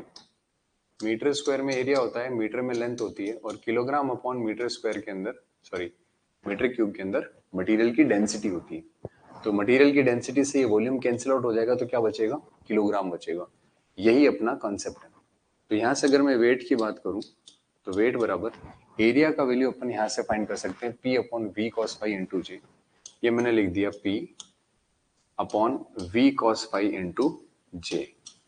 अब यहां पर अपन क्या करेंगे, put J from equation 5। Equation number 5 से अपन J का वैल्यू यहां पुट करेंगे, यहां से J का वैल्यू यहां पुट करेंगे तो वेट का वैल्यू यहां से कितना निकल के आएगा, देखो PL sigma upon V cos phi तो एज इट इज है ही, और J का वैल्यू कितना हो जाएगा, W into V cos phi divide by P rho L।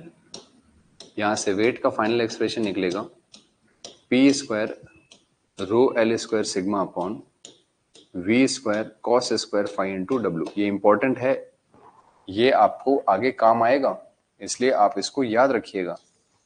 इसीलिए मैं इनको इक्वेशन को डब्बे में डाल करके इनके नंबर भी दे रहा हूं। तो ये इक्वेशन नंबर हो जाएगा 6। ये इक्वेशंस काम आएंगी आगे।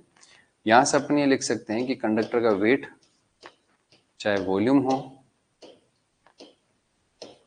और चाहे एरिया हो, ये तीनों ही चीजें 1 upon V square cos square phi के इनवर्सली प्रोपोर्शनल होती है। ऐसा क्यों, इसके प्रोपोर्शनल क्यों होता है, वो इसलिए क्योंकि मैंने बाकी सारी चीजें क्या मान ली, कांस्टेंट मान ली। Where P rho L J W is equals to constant. तो इसको बाकी सारी वैल्यूज को कांस्टेंट मानने की वजह से अपन 1/v² cos स्क्वायर, बाकी सब चीजें अपन ने कांस्टेंट मान ली, तो cos फाई को कांस्टेंट नहीं माना तो यहां पर लिख दिया। ध्यान रखिएगा, रट्टा नहीं मारना है एग्जाम में। आपसे जब कहा जाए कि वॉल्यूम किसके प्रपोर्शनल होता है, तो वॉल्यूम वोल्टेज के स्क्वायर के इनवर्सली प्रपोर्शनल होता है, ये बात सही है, मगर cos फाई भी यहां पर होता है, इस चीज को हमें इग्नोर नहीं करना है। इसीलिए मैंने यहां पर cos फाई को कांस्टेंट जानबूझ करके लिया और यहां जानबूझ करके नहीं लिया, ताकि आप इस चीज को रट्टा नहीं मारें। यहां पर भी cos फाई आपसे पूछा जा सकता है और यहां पर cos स्क्वायर फाई से रिलेशन आपसे पूछा जा सकता है। तो आपको क्वेश्चन एग्जाम में ध्यान से पढ़ना है। अगर एग्जाम में क्वेश्चन कहे वॉल्यूम का रिलेशन बताओ वोल्टेज से, और अगर वो cos फाई को कांस्टेंट लिखता है तो अपन एक्सप्रेशन में नहीं देखेंगे उसको, और अगर वो नहीं लिखता है कांस्टेंट तो 1/v² cos स्क्वायर फाई आपका सही आंसर माना जाएगा। आगे बात समझ में क्लियर है सबको? ये दोनों एडवांटेज, यस और नो? ये दोनों एडवांटेज क्लियर है क्या?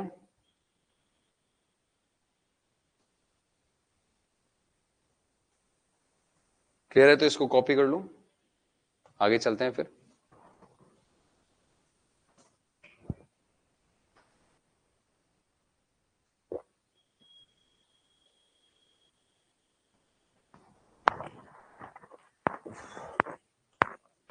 ये टॉपिक आज स्टार्ट हुआ है, इसका कंक्लूजन कल होगा, है ना? तो क्लास पूरी पढ़ के और फिर आना अगली क्लास के अंदर। जो ये वीडियो अभी अभी ज्वाइन किए हैं वो लोग।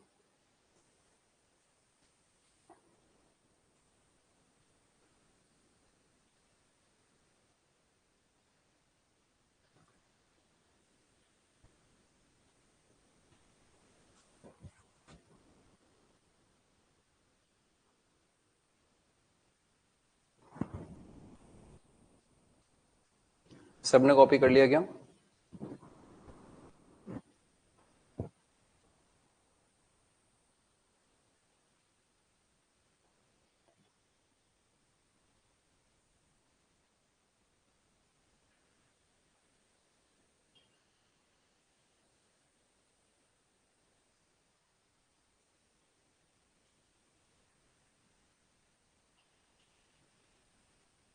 चलो तीसरे एडवांटेज की तरफ चलते हैं। Advantage number 3, A B C. तीसरा एडवांटेज है आपका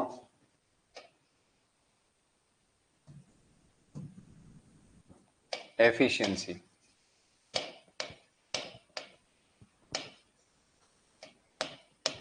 अगर मैं बात करूं एफिशिएंसी की, तो ट्रांसमिशन लाइन में एफिशिएंसी छोड़ो, किसी भी दुनिया में एफिशिएंसी का तो फॉर्मूला एक ही होता है, एफिशिएंसी बराबर आउटपुट बटा इनपुट, और इसे हम आउटपुट बटा आउटपुट प्लस लॉसेस लिख सकते हैं।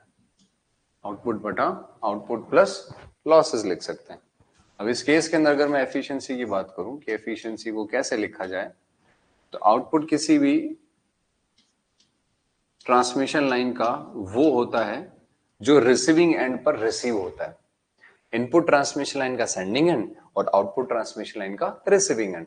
तो रिसीविंग एंड पे जो पावर आपने रिसीव करी वो कितनी है? पावर P है। रिसीविंग एंड पे जो पावर आपने रिसीव करी वो पावर कितनी है? P है ना?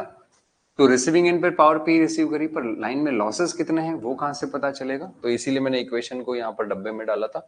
लॉसेस की हम ऑलरेडी इक्वेशन लिख चुके हैं, P rho L J upon V cos phi. तो इसका वैल्यू यहां पर अपन लिख देंगे P rho L J upon V cos phi. यहां से P कॉमन आकर ये कैंसिल आउट हो जाएगा, तो बचेगा क्या? 1/1 plus rho L J upon V cos phi, ये बचेगा।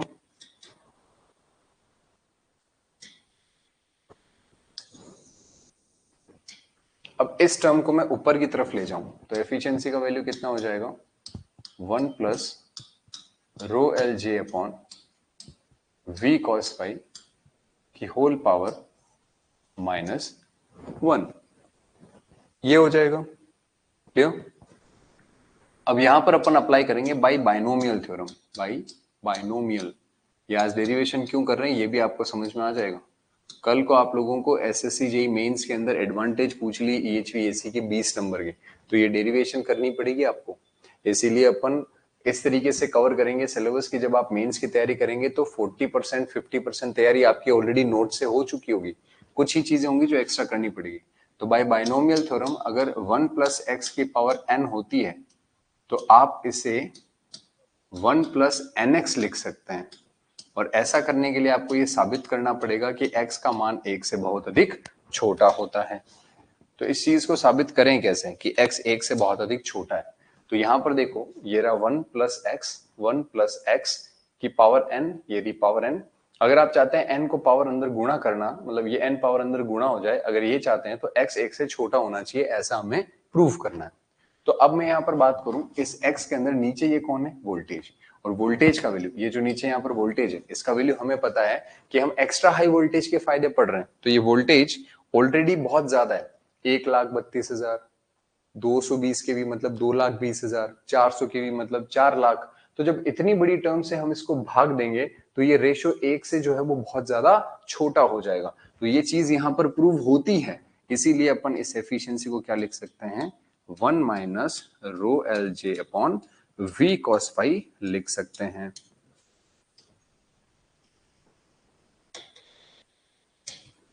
अब क्या करें? ये एक्सप्रेशन तो प्रूव कर दिया, इसको इक्वेशन नंबर भी डाल देते हैं। इक्वेशन नंबर इसको 7 दे देते हैं। यहां से हम ये लिख सकते हैं कि जो एफिशिएंसी है आपकी वो वोल्टेज के लगभग प्रोपोर्शनल है। लगभग प्रोपोर्शनल कैसे? देखो इस चीज को मैं यहां लिखता हूं 1 माइनस 1 अपॉन 10, बाकी सब कांस्टेंट मान लो, बाकी सब चीजें कांस्टेंट मान लूं, मैं सिर्फ इतना सा लिखूं एफिशिएंसी बराबर 1 माइनस 1 अपॉन 10 और एक बार 1 माइनस 1 अपॉन 100। पहले वोल्टेज 10 था, अब वोल्टेज को 100 कर दिया, तो यहां पर वैल्यू कितना आएगा? 0.9, और यहां पर वैल्यू कितना आएगा? 0.99, यानी 90% और 99%। तो वोल्टेज के मान के बढ़ने पर एफिशिएंसी बढ़ रही है? बिल्कुल बढ़ रही है। एग्जैक्ट प्रोपोर्शनल नहीं होगा, पर मैंने याद करने के पर्पज से बताया है कि अगर वोल्टेज का मान बढ़ाया जाएगा तो एफिशिएंसी का मान भी क्या करेगा? बढ़ेगा। आगे बात समझ में सबको क्लियर है क्या? क्लियर है तो ये वाला भी कॉपी कर लो।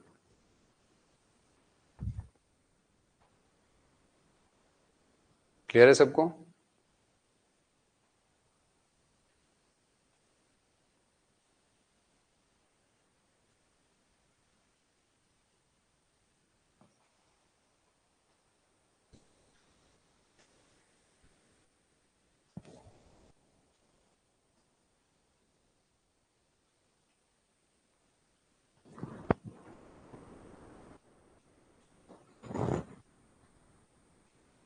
कॉपी कर लो इसे।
हो गया? चलो आगे चलें।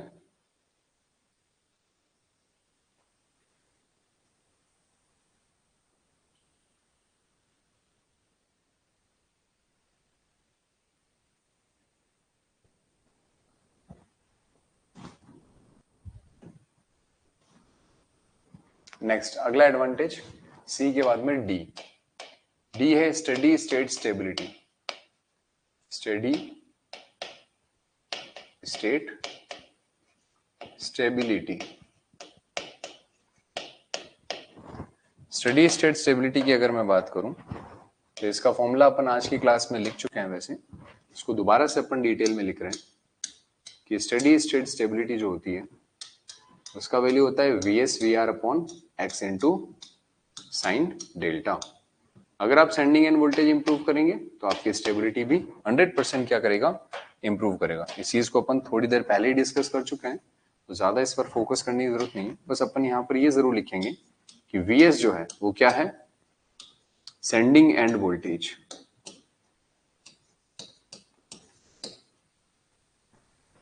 VR क्या है,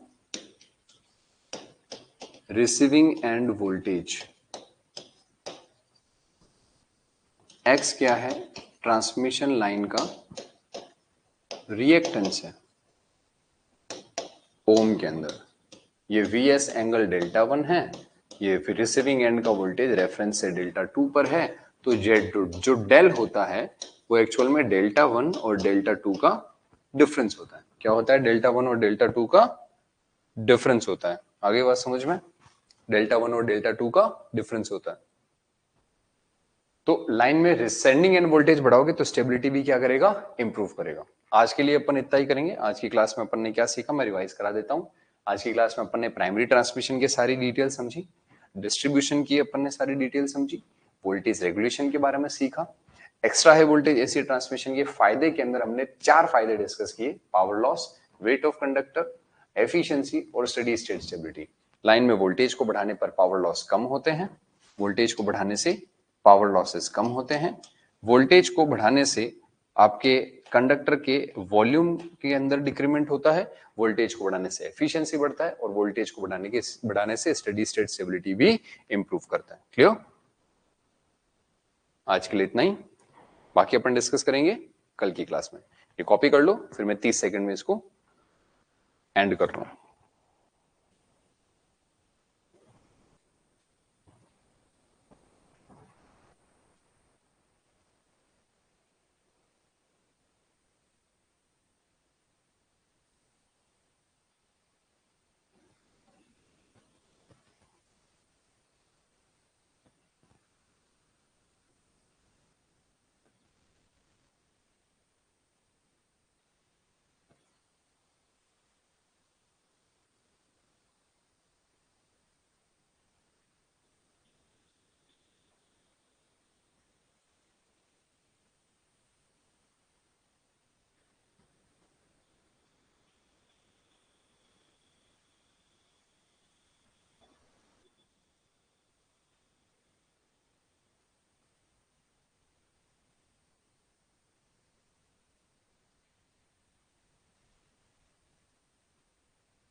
बिहार नॉर्थ ईस्ट में आता है क्या? नहीं नहीं बाबा, बिहार ईस्ट में आएगा, ईस्टर्न रीजन में। ठीक है, चलो आज के लिए इतना ही।